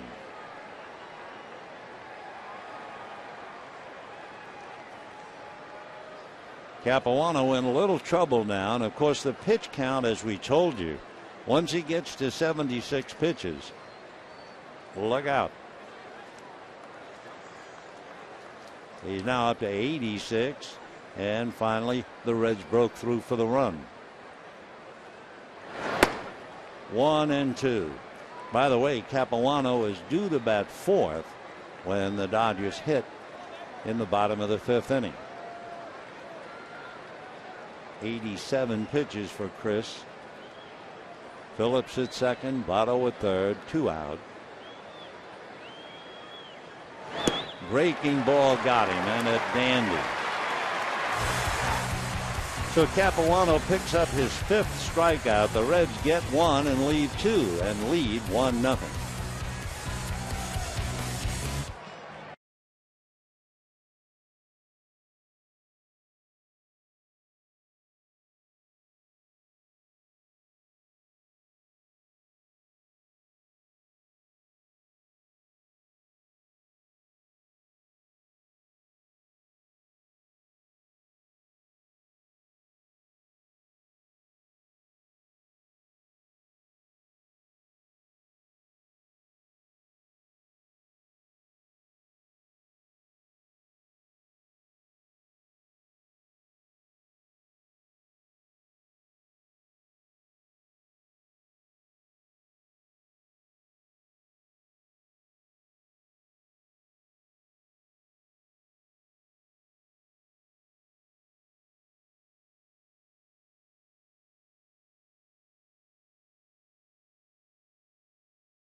Dodger Baseball on KCAL 9 is brought to you by the new California Lottery Black Scratchers. Luck has a new look.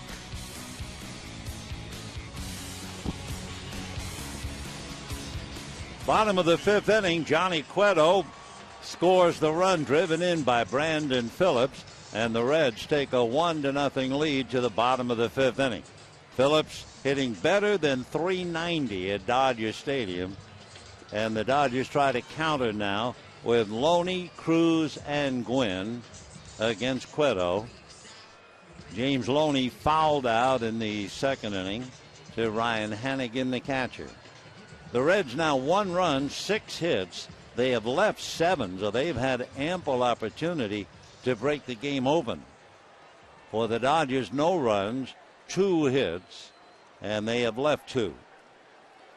So Loney batting .241. We're about ready to go.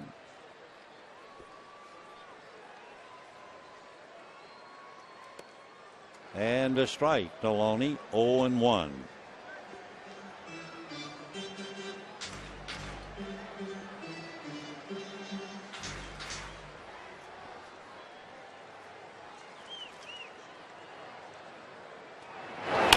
And a fly ball down the left field line, slicing foul, drops untouched.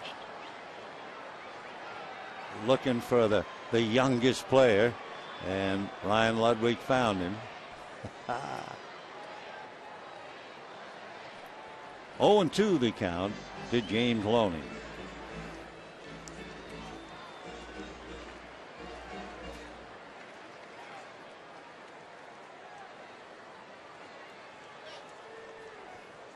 Before the game, and watching James Loney, thinking about Don Mattingly, he was watching Andre Ethier.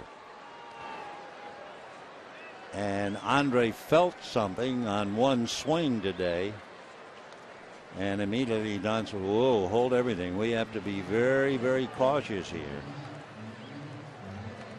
I don't know whether it's to be called a setback, but Andre felt something, and they'll wrap him in saran. 1-2. Fastball hit to deep left center, and that's going to be a cleaner, caught indeed by Stubbs. Boy, that big outfielder in center and the other one in right put on quite a show. Stubbs going to the gap and Bruce going to the corner. Marvelous play. Drew just catching up to that ball, because it looked like it was going to land on the track. Wonderful catch. So Loney losing an extra base hit. Fine play by Stubbs. And with 1 out, the batter will be Luis Cruz. Cruz struck out in the second inning. Slow breaking ball at 71. That's about as easy as he's thrown a pitch tonight. 71 miles an hour. And he's gotten it up there at 93. Fastball backhanded by Votto, feeding Cueto coming over. 2 down. 2 nice defensive plays, but especially that ball by Drew Stubbs. Say, don't forget, Sunday, July 15th, Dodgers and Padres at 1:10. Fans with the first 30,000 tickets receive a drawstring bag, compliments of MLB Network. 2 out in the fifth. Cueto now has retired 6 in a row since Gordon singled to right field. Gwynn lined out to short. Tony 0 for 1. Capuano on deck. 1-0 Reds.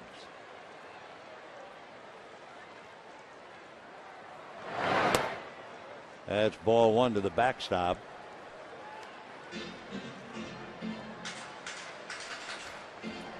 Tony hit the ball right on the button in the third inning, but he hit it right at Zach Cozarts.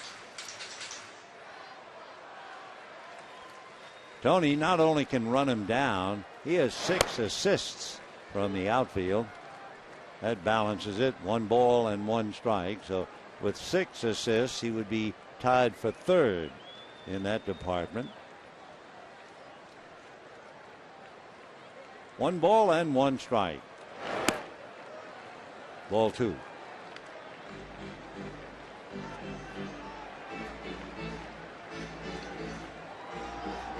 Cueto has made 61 pitches.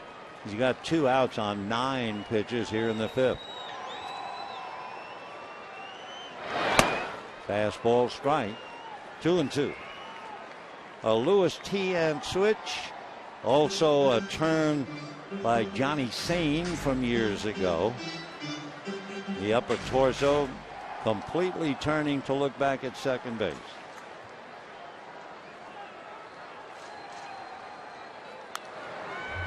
Still 2-2. When you turn as he does, your first thought, well, his control will suffer because he actually takes his eye off the catcher's mitt and the strike zone and the hitter. But in 112 innings, he's only walked 25. Ball 3. This is as close as he has come to giving up a base on balls. Checking the count. It's 3-2.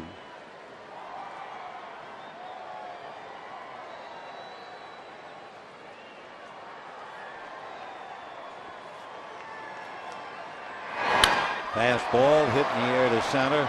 That's a dead end.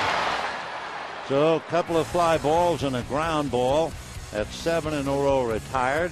And at the end of 5, 1-0 Reds.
Day of the bullpen. In 1974, Dodger pitcher Mike Marshall appeared in his 13th consecutive game. On 2004, that was the great performance of Eric Gagne. He came in to have his 84th save, and one other in 2007, Takashi Saito picked up his 47th save out of 50 opportunities. July 3rd might be the day before Independence, but it's certainly Dodger bullpen day for sure. And with that, let's go back to this one.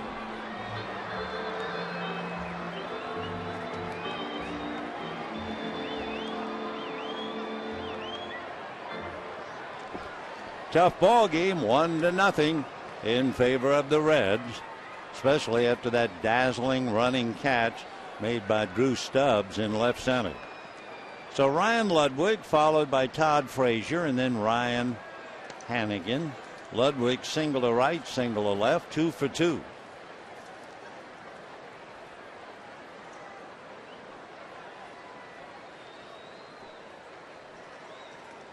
We're in the 6th inning. Ground foul. Capuano, by the way, is due to lead off for the Dodgers in the bottom of the 6th.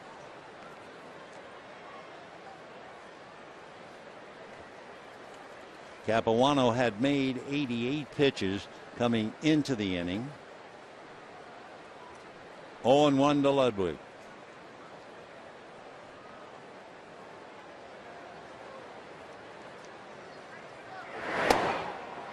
Holds up on a fastball that seemed to sail. 1-1 to Ryan.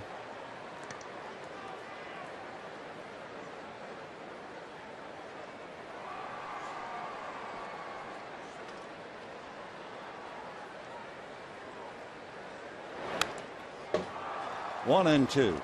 Up in Seattle, where Philip Humber threw a perfect game earlier this year for the White Sox, Baltimore's Wei-Yin Chen has a perfect game going through 6 innings. The Mariners not much of a hitting team at all, and the Orioles have them shut out 4-0 in the 7th inning. And we'll see about Wei-Yin Chen and a perfect game. 1-2 to Ludwig. Fastball, boy, did he jam him. 1-2 to Ryan Ludwig.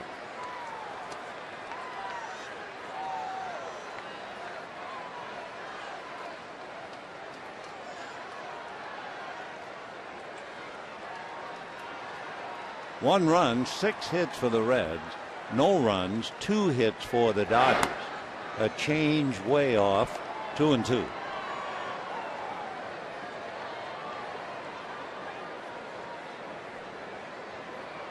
The run scored by Cueto, who opened up the 5th inning with a single.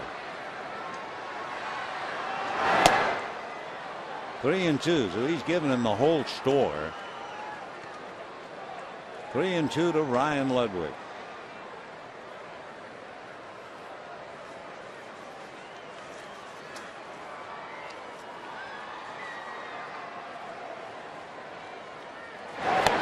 Got him. And that was off speed, the change that floats and acts like a screwball. It's out there and it just stays out there. So Ludwig strikes out. 6 strikeouts for Chris Capuano. And the batter now, Todd Frazier, who struck out and walked. For Capuano, his high in strikeouts, he had a 12 strikeout game, you may remember, against the Chicago White Sox. That's a strike. His career high, Chris last year against Atlanta, struck out 13.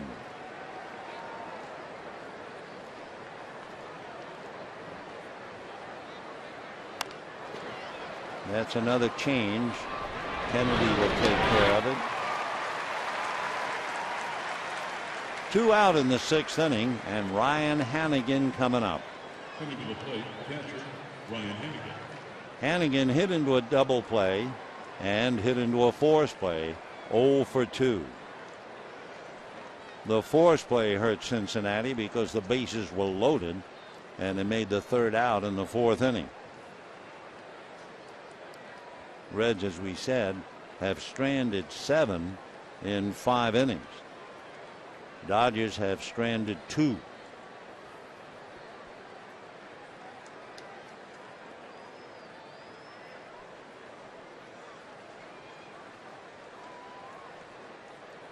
Hannigan batting .275.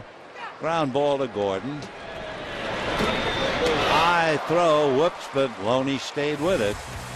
So Gordon having a little trouble throwing, but Loney saved him the error, and at the end of 5.5, 1-0 Reds.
Dodger Baseball on KCAL 9 is brought to you by your Southern California Lexus dealer, who invites you to test drive a luxurious Lexus today.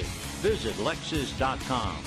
And by Sports Authority, the official sporting goods retailer of the Los Angeles Dodgers. It figured to be a tough game, and that's exactly what we have. 2 9-game winners going head-to-head, and one of them is going to back off. That would be Chris Capuano. So Johnny Cueto, who singled and scored the only run, will now face Elian Herrera batting for Capuano. Chris turned in a gem. He made 98 pitches and allowed 1 run, 6 hits. Had some trouble with the strike zone in the 4th inning, but got away with the 2 walks. But then in the 5th, Cueto singled, and with 2 out, Votto singled to left. Phillips had the key hit, the double to left center, and the only run of the game scored. So Joey Votto 2 for 3 as he returns to the lineup. As usual, Brandon Phillips coming up with a key double. Elian Herrera is the batter. Josh Lindblom will pick up the pitching, and we go into the bottom of the 6th. And a strike to Herrera, batting .240, 15 runs batted in.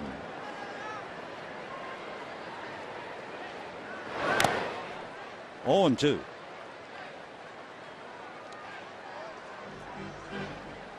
Johnny Cueto has struck out 4. More importantly, he's retired 7 in a row.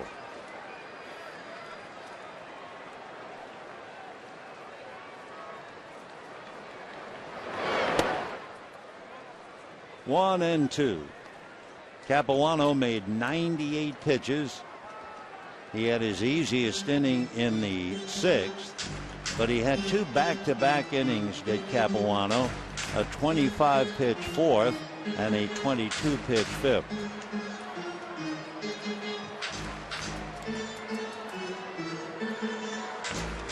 One and 2 the count.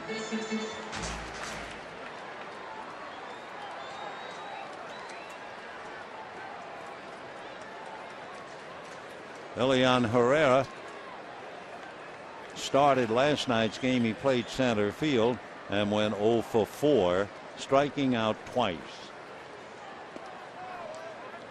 2 and 2.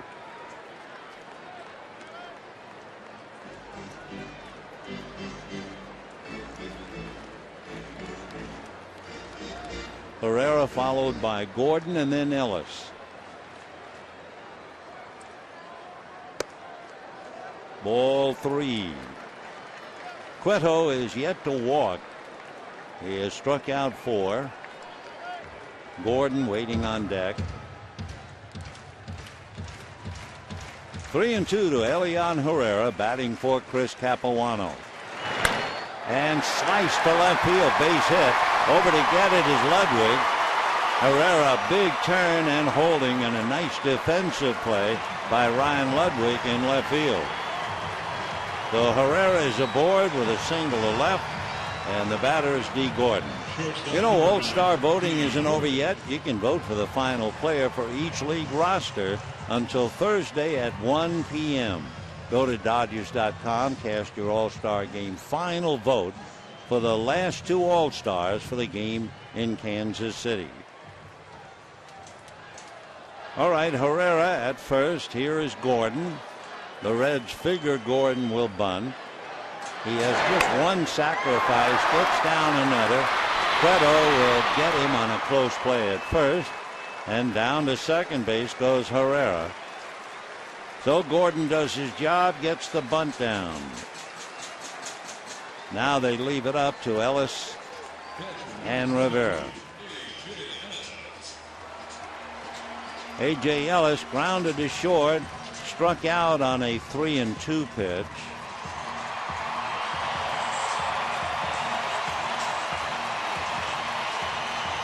So Gordon gets 5s in the dugout.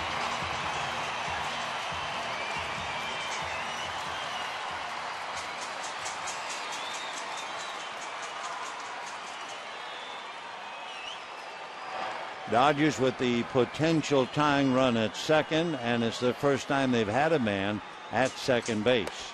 It's a strike. Brandon Phillips trying to take a step away from Herrera over there at second.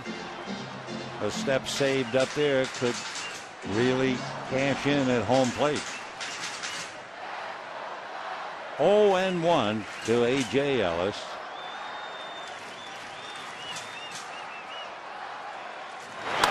Fouled away upstairs. 0-2.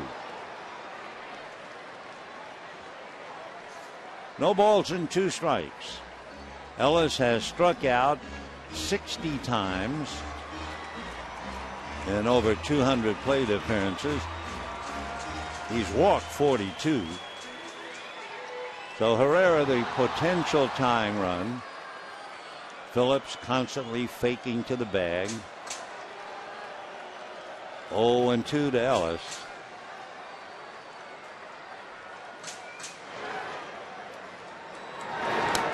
Nice save by Hannigan.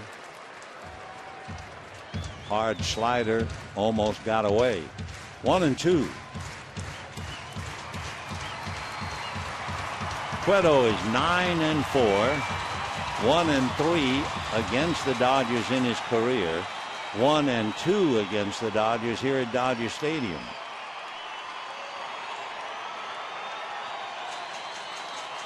He's made 75 pitches right now.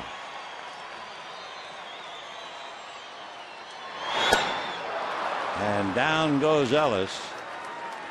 Second time that A.J. strikes out. And it's also the 5th time in 2 games. And that was a fastball, looked right down the middle. Just a little late and getting around on it. So Cueto now has picked up a strikeout. Number 5. 2 out, and here's Bobby Abreu, who has flied to center, grounded to first, 0 for 2. Waiting on deck, Juan Rivera.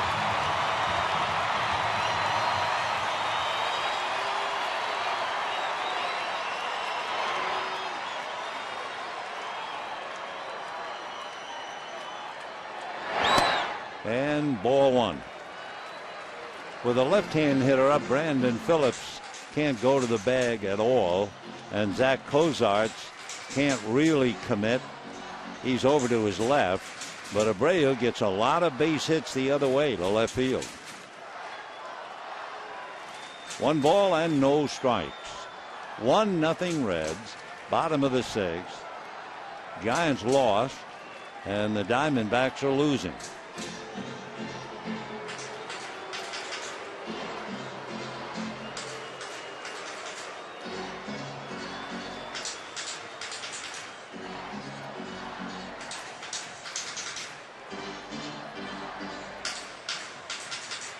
So Bobby Abreu 0 for 2 tonight, trying to pick up Elian Herrera at second base.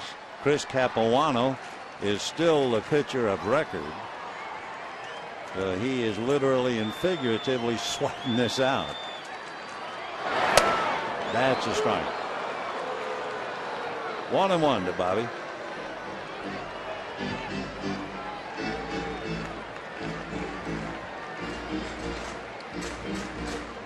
Herrera, the pinch hit single to left. 2 out.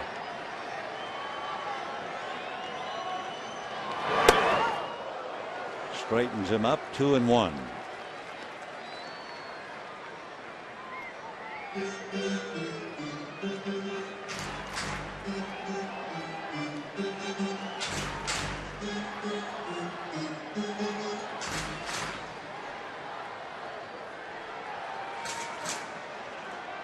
Outfield straight away.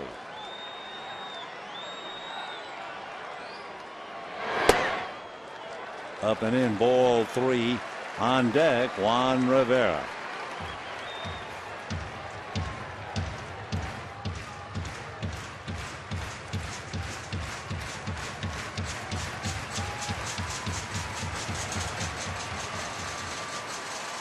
Cueto now has made 80 pitches.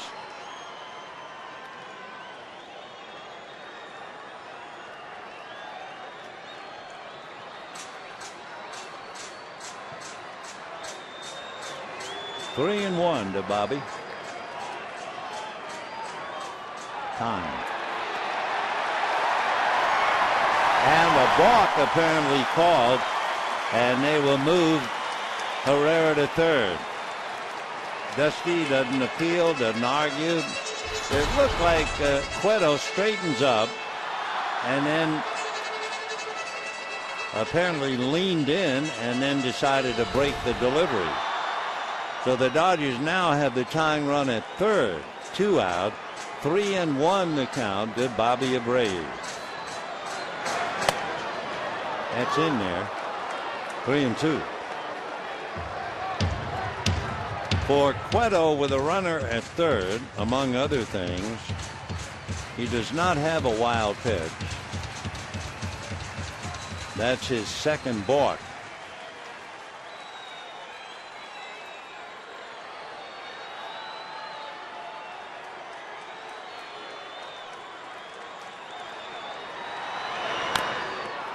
Fouled away, so Abreu is still there.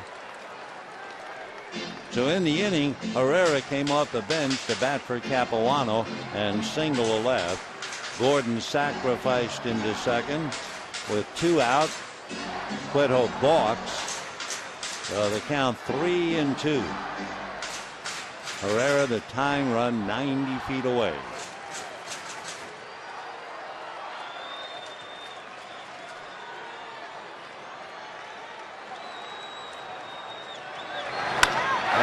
Smoked to center, base hit, brand new ball game. So Bobby Abreu hanging in there, goes 3-2 and promptly hits a rope into center. So for Chris Capuano, he can't lose. In fact, he is still the pitcher of record, and the batter is Juan Rivera. So the Dodgers on their 4th hit get a run. Rivera has struck out and flied to center. And Abreu at first. So Capuano doesn't have to worry about being the victim of a tough 1-0 loss as Abreu evens it up. Now, of course, Chris could get lucky and pick up a 10th win should Rivera do something on his birthday.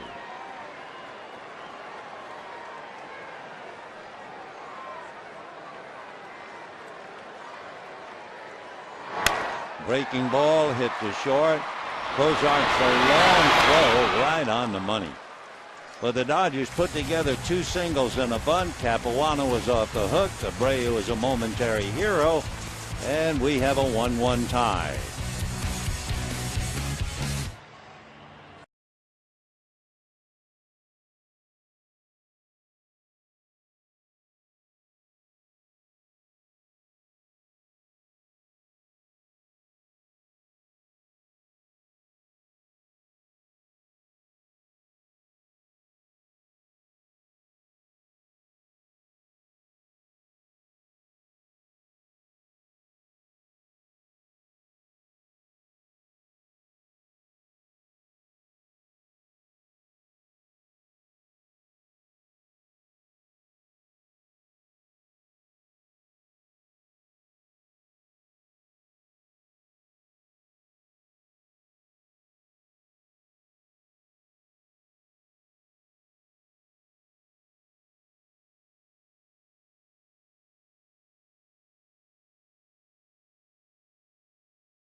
brought to you by Chevrolet, proud to support youth baseball in cities and towns across the country.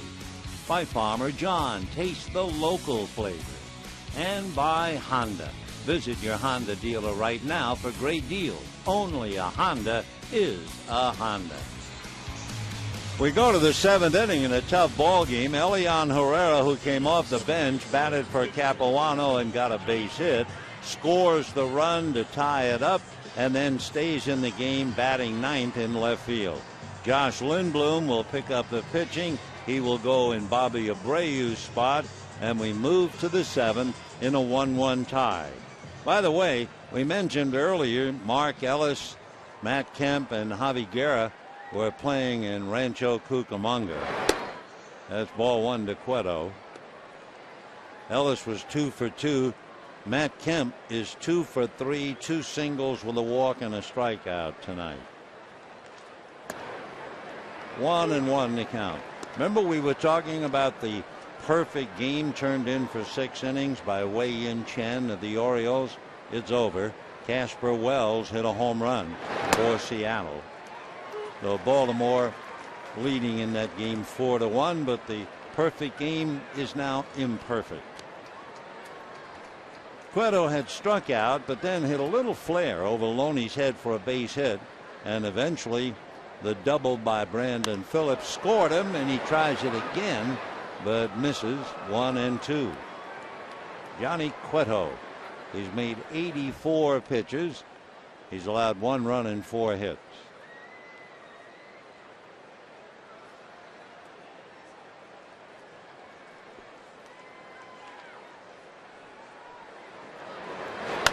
And he slaps that one. This time it's catchable, and Loney does just that. So 1 away in the 7th inning, and the batter will be Zach Cozart, the shortstop. Zach Cozart. Cozart walked, flied to right, flied to left, 0 for 2. Showing no ill effects, thank goodness, from the beating he suffered last night. That's ball one.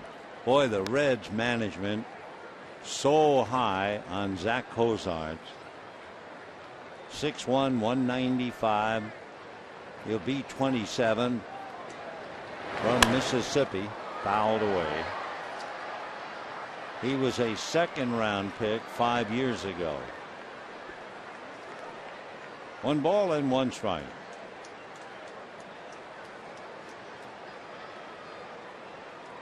Cozart had been beaned before. He was beaned in what resulted in a brawl 4 years ago between Dayton and Peoria. In fact, things got so bad, the pitcher for Peoria, who originally beaned Zach, was arrested by the police. 2-2. After he was beaned in that Dayton Peoria game, Zach suffered from blurred vision for several hours, but it cleared up, and the next day he pinch hit. And 2 days after the fights, he was back in the starting lineup. Well, here, hitting the head last night, and he's right back today and drives it into shallow left center. It's going to fall. Herrera gets it back to the infield. So a 1-out fly ball single for Zach Cozart, and that'll bring up one of the hungriest hitter in the Reds lineup, and that would be Drew Stubbs.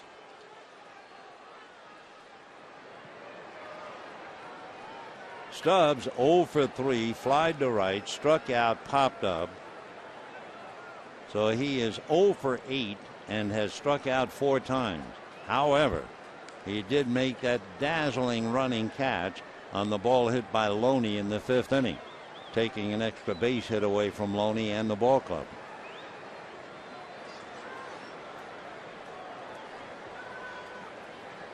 Stubbs has 8 home runs, 19 runs batted in. Gives you a good strike zone. He's 6'4".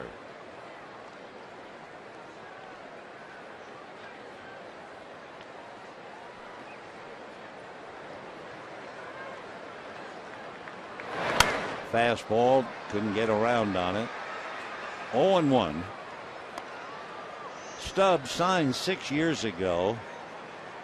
Took him 3 years to get to the big leagues, with a brief time at Louisville, and then he's been with the Reds for the last 3 years.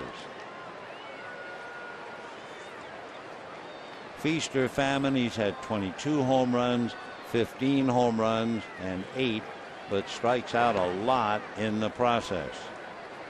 Cozart over at first base is 2 for 2 in stolen bases. But the Reds playing at Great American Park, they don't run that much. They hit a lot of home runs there. That's a strike. So Stubbs in a hole, 0-2. Josh Lindblom picking up for Chris Capuano. Josh is 2-2 in his 38th game. Down in the pen, Scott Elbert, just in case.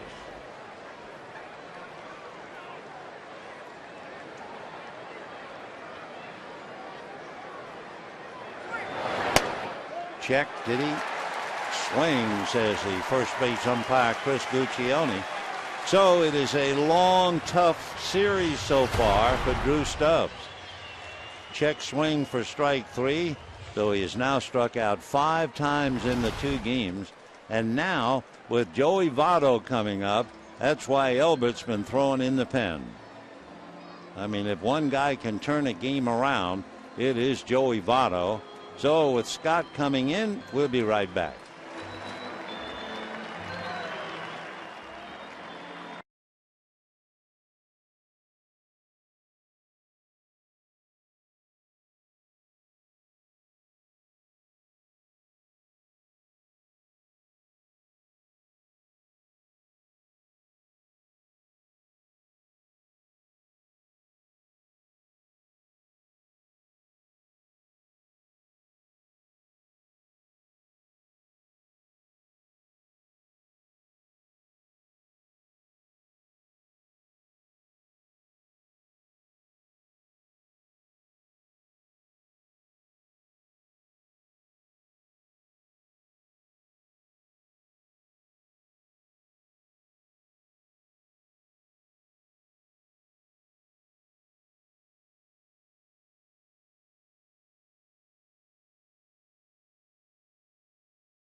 Votto with 2 out in the 7th inning. He has faced Votto 3 times in the past. Joey is 1 for 3 against him, but he struck him out the other 2. So Elbert trying to get the 3rd out here in the 7th inning of a 1-1 tie.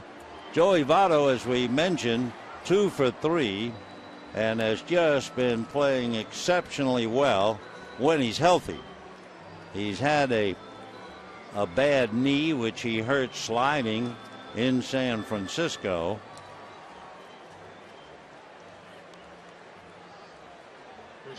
So Votto at 6'3" and 220, a force indeed to be reckoned with. And at first base, Zach Cozart.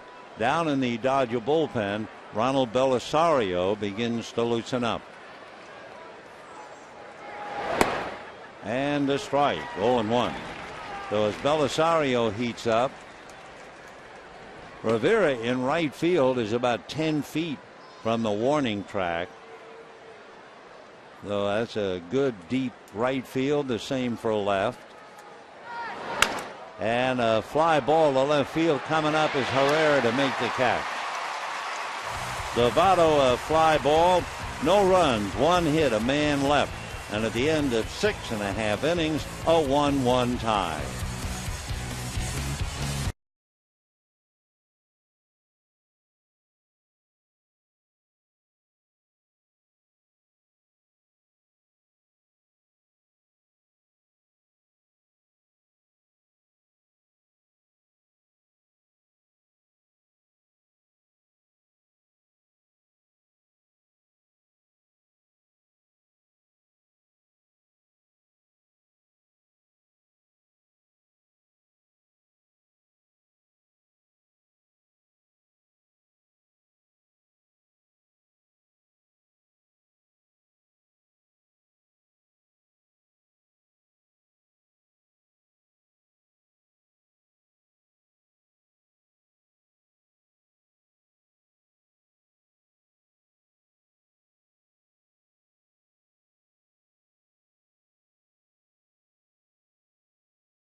Tough ball game. Johnny Cueto battling Scott Elbert for the moment now in a 1-1 tie. Cueto got the base hit, scored the only run for the Reds. Then he surrendered the run in the 6th inning when Herrera singled and a 2-out single by Abreu tied up the game. Dodgers will have Adam Kennedy followed by James Loney and then Luis Cruz. 1 run, 7 hits for the Reds, who have had ample opportunity to do more than have 1 run. They've left 8 men in their 7 innings of at-bats. Dodgers have left 2 through the first 5 and then left 1 more man in the 6th inning, so they have only 3 left on. Kennedy single to right, fly to center. Adam got a ball up and promptly blistered it into right field.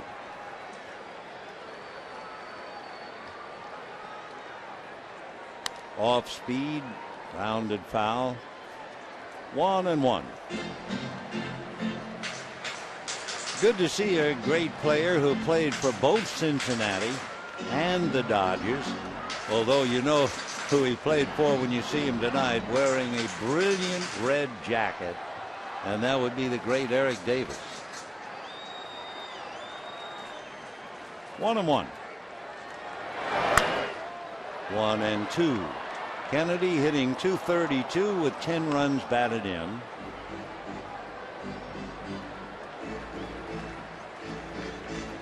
Johnny Cueto has now made 87 pitches.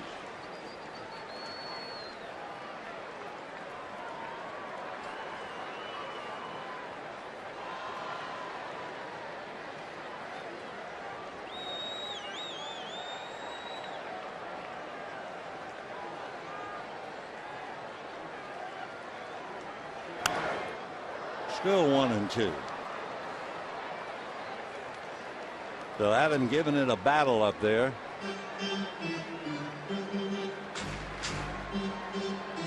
Dodgers had 2 singles through 5 innings and then got 2 base hits in the 6th to tie up the game. 1-2 to Adam Kennedy.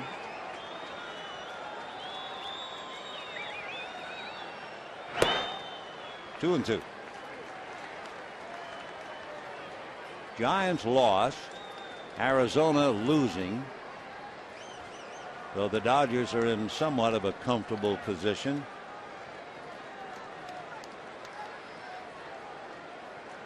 Two balls and 2 strikes. 3-2. 90 pitches now for Cueto. As we told you, he's made as many as 122 pitches in a game. 3-2. Chased and missed. So Adam a little hungry up there, and down he goes. So 1 away here in the 7th inning. Take a look at the location way up and way outside. Of course, Adam likes that ball up, but not out of the strike zone. 6 strikeouts for Johnny Cueto, and with 1 down, James Loney. Loney is fouled out and was robbed of an extra base hit. A wonderful running catch by Drew Stubbs in deep left center field.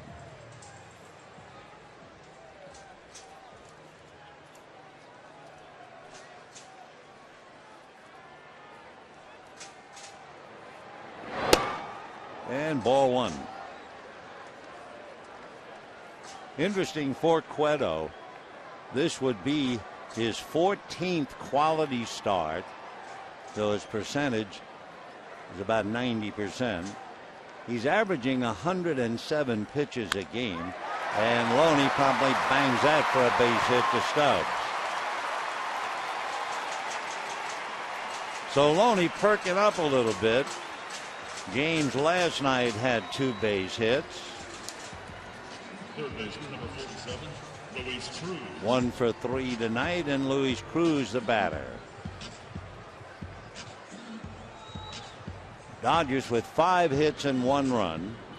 Cruz struck out and grounded out. Votto to Cueto covering.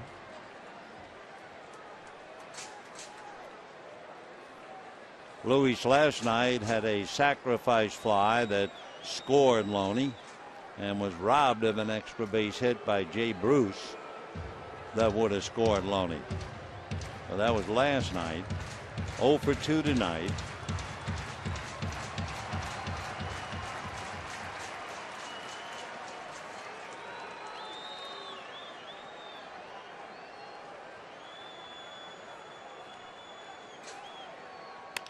Pulled foul into the crowd off third base.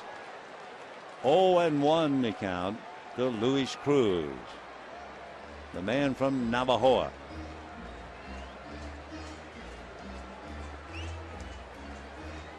Cruz, 28 years old.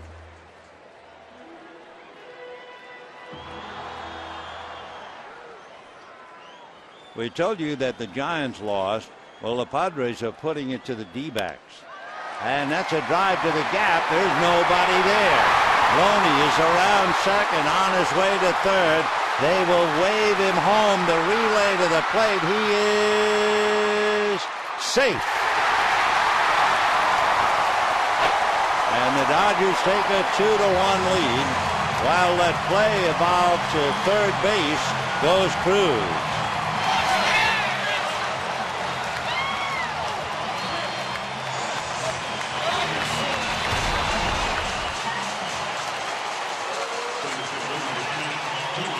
Good strong relay to the plate. Loney just did trip over the left leg, but at the same time his left foot hit home plate.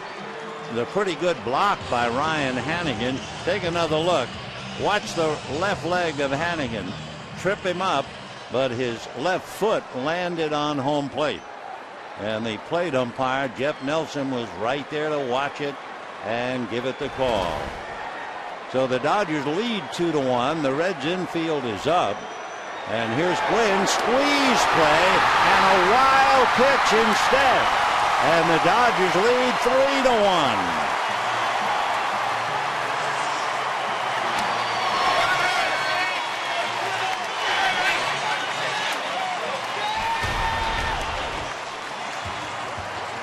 So the Dodgers put the squeeze on, and the pitch was over the head of Tony Gwynn. So Cruz was able to score easily. And the Dodgers lead 3-1 here in the 7th inning. Luis Cruz, by the way, getting that long double, his first hit as a Dodger. That's a strike. When the Reds come up in the 8th inning, they will have Brandon Phillips, Jay Bruce, and Ryan Ludwig. So the Reds led 1-0 with a run in the 5th inning. Dodgers tied it in the 6th, take a lead in the 7th. 1-2.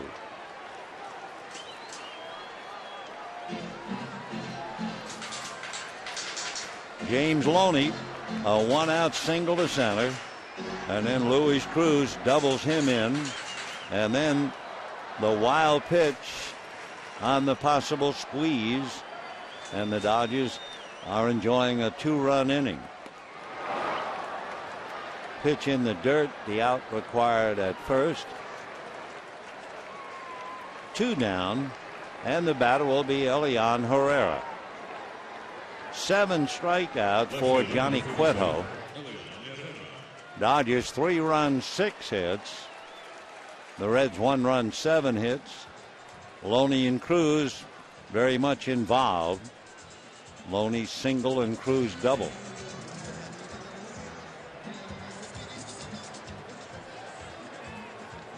Elian Herrera off the bench to bat for Capuano, single to left, came around to score, then stayed in the game. 0-1.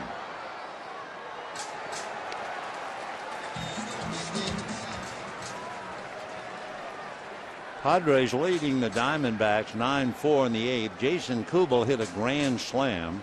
Got the D-backs on the board, but they're still down by 5. And that's going to be slapped into left field. Base hit. So Herrera comes off the bench and now winds up 2 for 2. That is the third hit of the inning. And the batter will be D. Gordon. Tough inning for Dusty Baker and Chris Spire.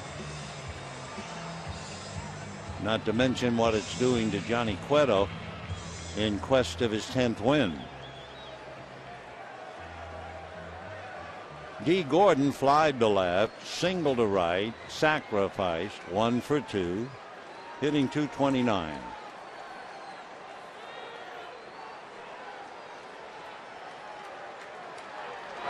Fouled away. By the way, if you're keeping close score on the busted squeeze play, remember, in order for the squeeze, Luis Cruz had to be running towards home. So because he was running towards home, when the pitch sailed all the way to the backstop, he's given a stolen base, a steal of home. 0-2 to D. Gordon. So a nice way to break in with the club. Had a scoring fly ball last night. A key double tonight. Logan Andrusek, the right-hander, begins to warm up in the Cincinnati bullpen. 0-2 the count to D. Gordon. They'll keep an eye on Herrera. To repeat, Brandon Phillips, Jay Bruce, and Ryan Ludwig are due up for Cincinnati in the eighth inning.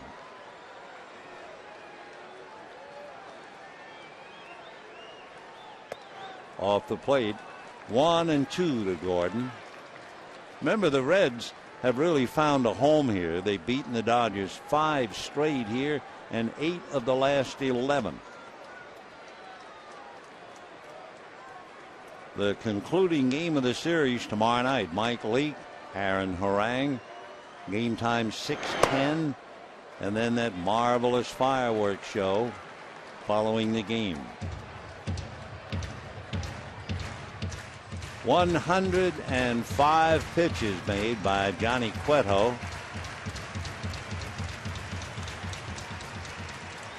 As we said, he averages 107. Herrera held on by Votto.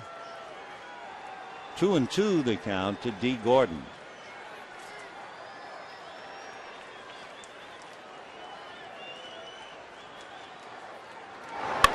And a fly ball to right. Bruce was shallow, goes to the track to make the catch.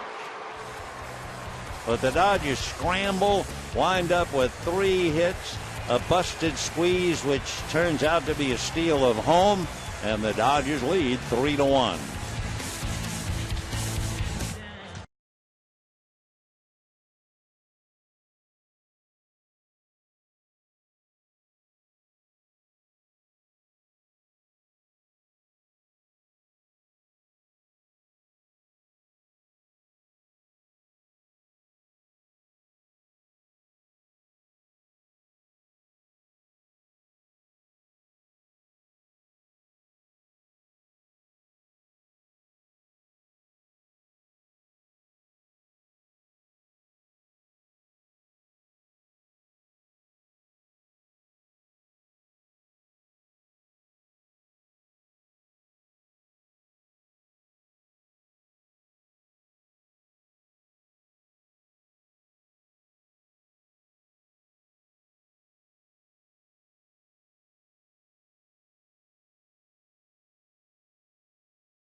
9 is brought to you by Carl's Jr. $6 Burgers, made with 100% Black Angus beef. And by Infinity, luxury cars that deliver inspired performance. Dodgers lead 3-1 as we go to the 8th inning, so they have a chance, number one, to get within a half a game of the first place Giants, and also to pick up a game on the fallen Arizona Diamondbacks. For Cincinnati, they get the news that Pittsburgh just had a walk-off home run by Drew Sutton to beat Houston 8-7. The Pirates have a shot to be tied for first place with Cincinnati. So all of that in the hands of Ronald Belisario with his record of 3-0, but his absolutely breathtaking earned run average of 1. Brandon Phillips, Jay Bruce, and Ryan Ludwig in that order. Johnny Cueto made 22 pitches to give him 106. He might be finished for the night. Ball 1. Brandon Phillips hit into a force play, grounded to short, and then doubled to drive in Johnny Cueto with Cincinnati's only run. That was in the 5th inning. Brandon loves to hit in this ballpark. Chopper foul. He doubled a left center in the 5th inning tonight. He doubled a left center in the 6th inning last night, and they give him that area. They give him all of left center field, and that's exactly where he hit the ball twice in the series. And they'll give it to him again with a 1-ball, 1-strike count.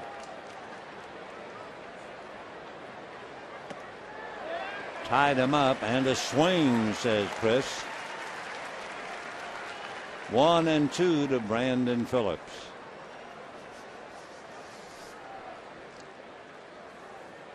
In looking at Belisario's work,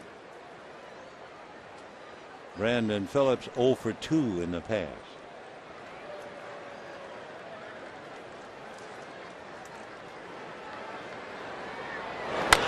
Fastball, little roller, Kennedy. 1 away.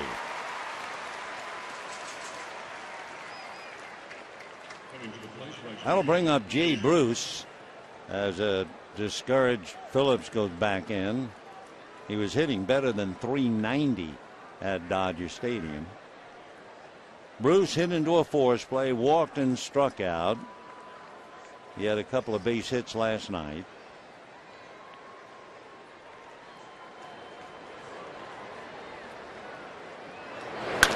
And ground ball.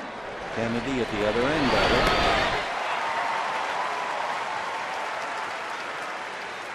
So Ronald Belisario gets 2 quick outs, and Brian Ludwig coming up.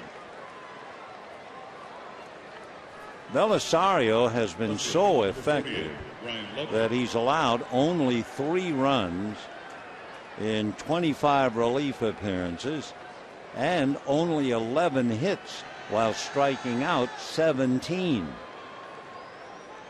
The opposition was hitting 133 against him, and he's retired the first 2 hitters. Ludwig single to right, single to left, struck out. His base hit to left in the 4th inning was an 0-2 pitch. Paid attendance tonight, 33,884. 33,884. Hope you'll be out here tomorrow night for the final game of the series and the final game of the homestand before the Dodgers go to Arizona and then the All-Star break. Ground ball to Gordon, long throw, right on the money. So Belisario continues to just walk in there and get everybody, and at the end of 7.5, 3-1 Dodgers.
now and the All-Star break.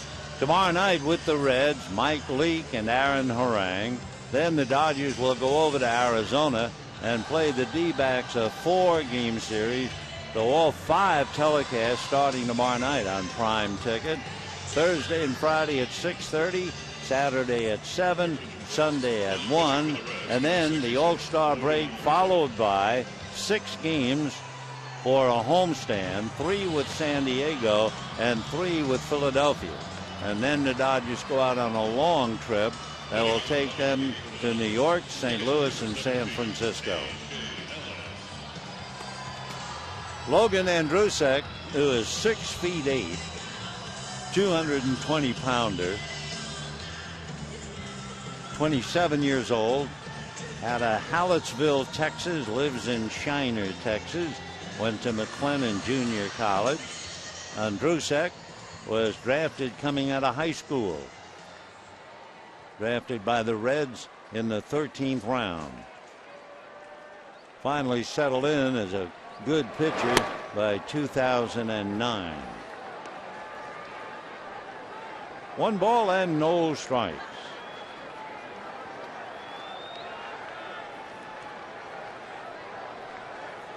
So the Dodgers saw big Chris Young at 6'10". Then they saw John Roush at 6'11". All that with the Mets.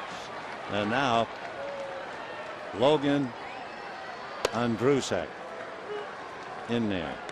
Scott Van Slyke is out on deck. He would bat for Belisario. Kenley Jansen throwing in the Dodger bullpen. 3-1 Dodgers, bottom of the 8th. Ground ball, nice pick there by Clozart. 1 away.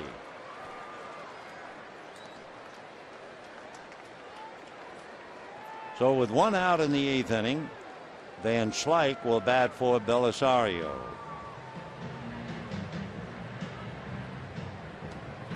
Dodgers with a great 1-2 punch, actually a 1-2-3 punch. Lindblom followed by that great performance by Belisario. He made 7 pitches to retire the side, and now hoping to KO the opponent with Kenley Jansen.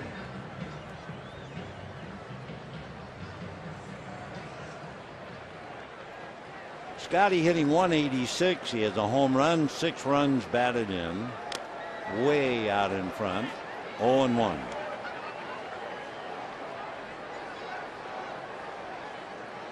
Hitting back of him, Juan Rivera. In the dirt.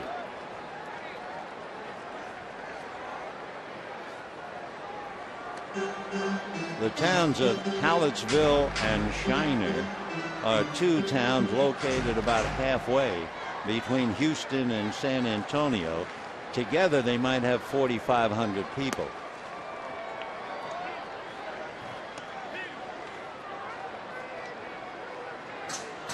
Logan came to the Reds in 2010 and has been with them ever since.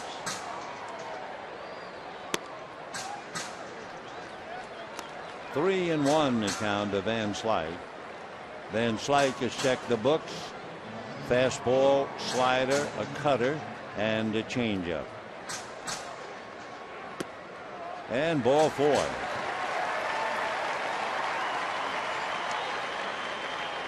So Andrusek gives up the walk, and that would be the first walk that the Dodgers have received. Johnny Cueto, who made 106 pitches, allowed 3 runs, 7 hits, struck out 6, make it 7, and no walks. Bill Bray, left-hander, gets up now in the bullpen for the Reds. Rivera trying to celebrate his 34th birthday, but he is struck out, fly to center, grounded to short. Juan hitting .258. 3 home runs, 25 runs batted in.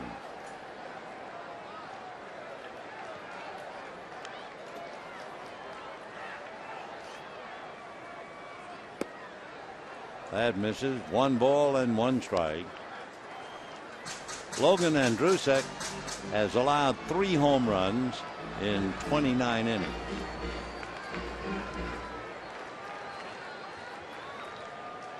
When the Reds come up in the 9th inning to face Kenley Jansen, they will have Todd Frazier, the third baseman. He's 0 for 2. Ryan Hannigan, the catcher. He's 0 for 3. And then the pitcher spot. Dodgers lead 3-1. Giants lost. Diamondbacks are losing. So the Dodgers would be a half a game out of first place. And Rivera chasing it, strikes out, 2 down. And the batter will be Adam Kennedy. Johnny Cueto singled, and a double by Joey Votto gave the Reds their run. In the 6th inning, Herrera came off the bench with a base hit and scored on a single by Bobby Abreu. And then in the 7th inning, Loney singled, Cruz doubled him in, took third on the throw to the plate, and was in motion on a squeeze play. Cueto threw the ball over everybody's head, Hannigan and Gwynn, and Cruz, since he was in motion, is credited with a stolen base, a steal of home. So 3-1 Dodgers, bottom of the 8th inning. Luis Cruz, big smile on his face. That's in there. 0-2. So Cueto and Andrusek. Adam 1 for 3, hitting .230. Scott Van Slyke at first. Hard foul ball. Lopes backed out on that thing. 0-2.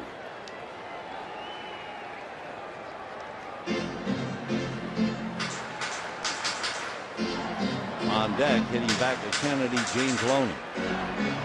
Tomorrow night, Mike Leake with a record of 3-5 against Aaron Harang, 5-5. Still 0-2 to Adam. Dodgers pretty happy with the progress of Matt Kemp, Mark Ellis, and Javi Guerra. They all played well for Rancho Cucamonga. Tempering the enthusiasm, as we mentioned earlier, Andre Ethier, quote, felt something in his side swinging the bat. Well, we'll just wait to see about that. High pop fly going out. Cozart, look out for the left fielder, and Ryan Ludwig came rushing in. So no runs, no hit, a man left, and we're heading for the 9th inning. And watch Cozart bail out. Whoops, here comes a truck, and it's 3-1 Dodgers.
The Reds 3-1, and they'll give the ball to Kenley Jansen. Early in this month, Kenley had a save over 3 consecutive days.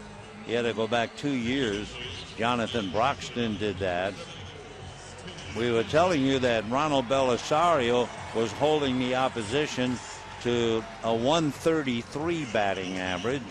The opposition is hitting 139 against Jansen.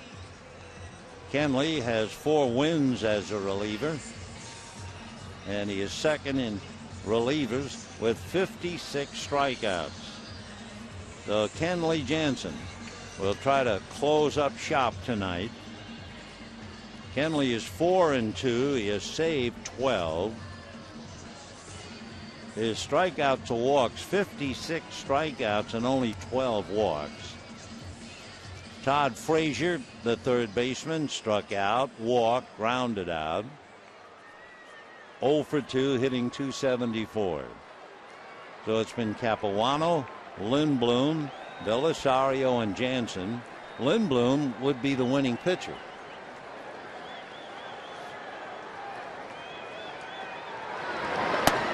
And a strike. So the kid from Curacao, big Kenley Jansen, trying to get 3 outs. Frazier followed by Hannigan. And then we'll see about the number 9 slot. Popped up, straightaway center. Gwynn is there. So 1 away here in the 9th inning. Catcher number 29, Ryan Hannigan. Ryan Hannigan grounded into a double play, hit into a force play to end the 4th inning with the bases loaded, and grounded out last time up.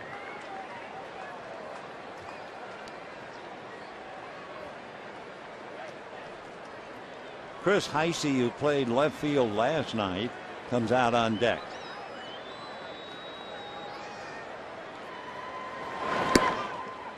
Ball 1.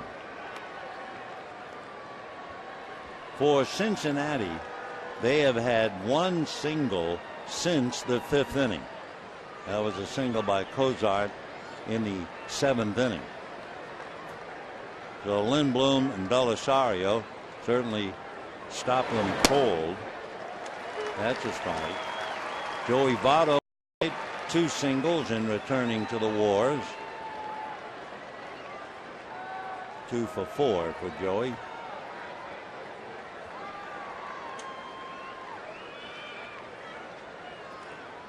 One ball, 1 strike.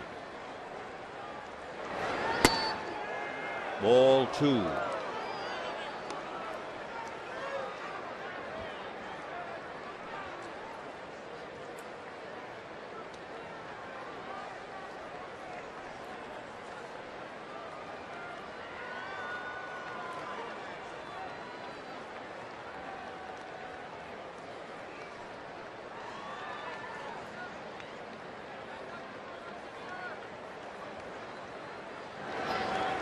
Foul back.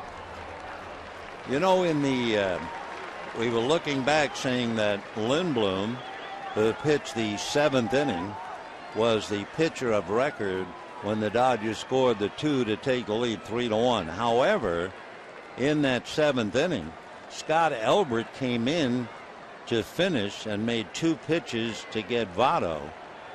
So I guess Elbert would be the pitcher of record and get the win. Maybe they can split it. Check. No swing. Ball 3.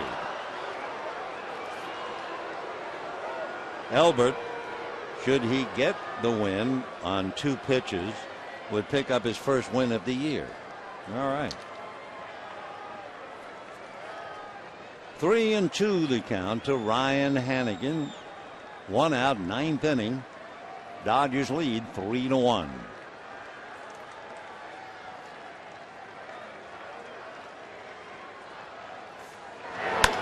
And slice to right, coming up in a hurry to make the catch is Rivera.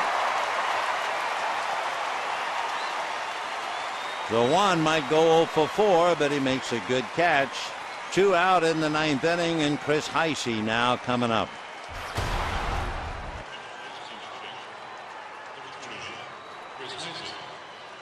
Good play.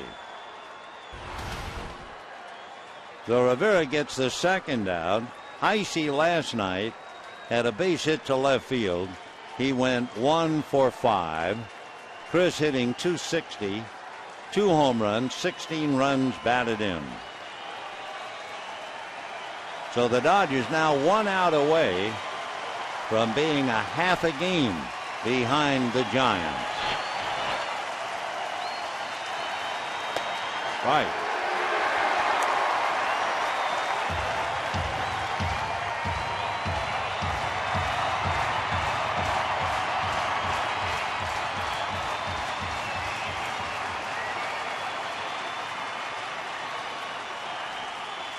Oh, and 1. 1 ball and 1 strike. Tomorrow night, final game with the Reds. Mike Leake out of Fallbrook, went to school at Arizona State. He'll try to win the rubber game. He'll be on prime ticket if you're not out here with us. Luis Cruz, big night. Cruz a double to score Loney, and then in motion on the squeeze play that turned out to be a wild pitch, and since he was in motion, he was credited with a steal of home, and the Dodgers lead 3-1.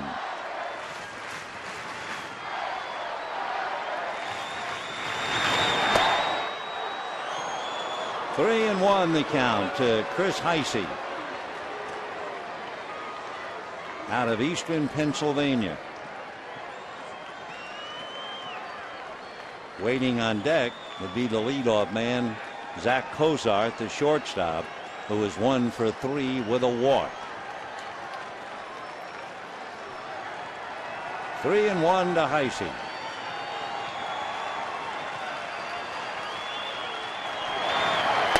And a strike. $33,884. Seeing quite a ball game and a beautiful evening.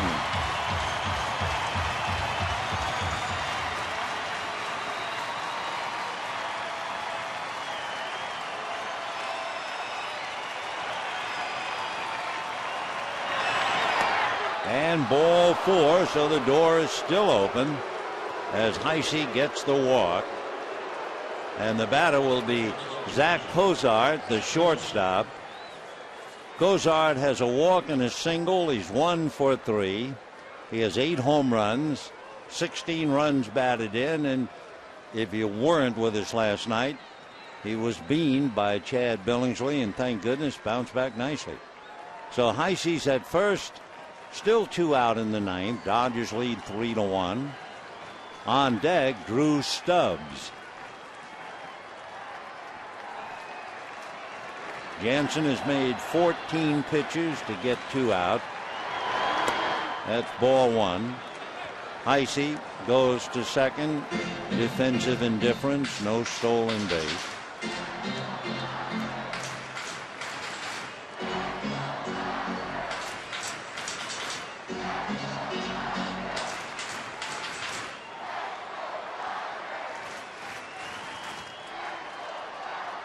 One and 0 to Cozart.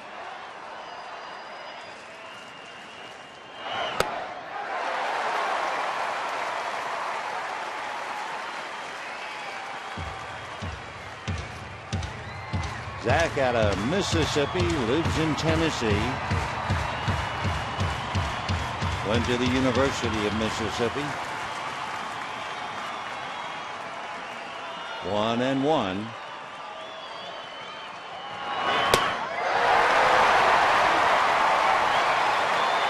Well, Jansen now trying to put him away and end the ball game. Cozart has struck out 65 times.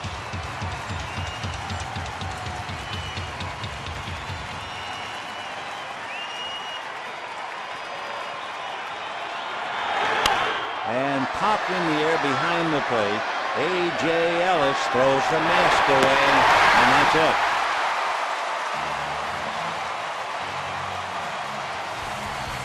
Dodgers win it 3 runs, 7 hits, and no errors. The Reds 1 run, 7 hits, and no errors. Johnny Cueto loses. He's 9-5. And Scott Elbert, who made 2 pitches in relief of Josh Lindblom to get Joey Votto. Elbert picks up the victory, his first win of the year. And the Dodgers also snap a Cincinnati 5-game winning streak. We'll see you tomorrow on Prime Ticket at 6:10. Till then, wish you all a very pleasant good evening.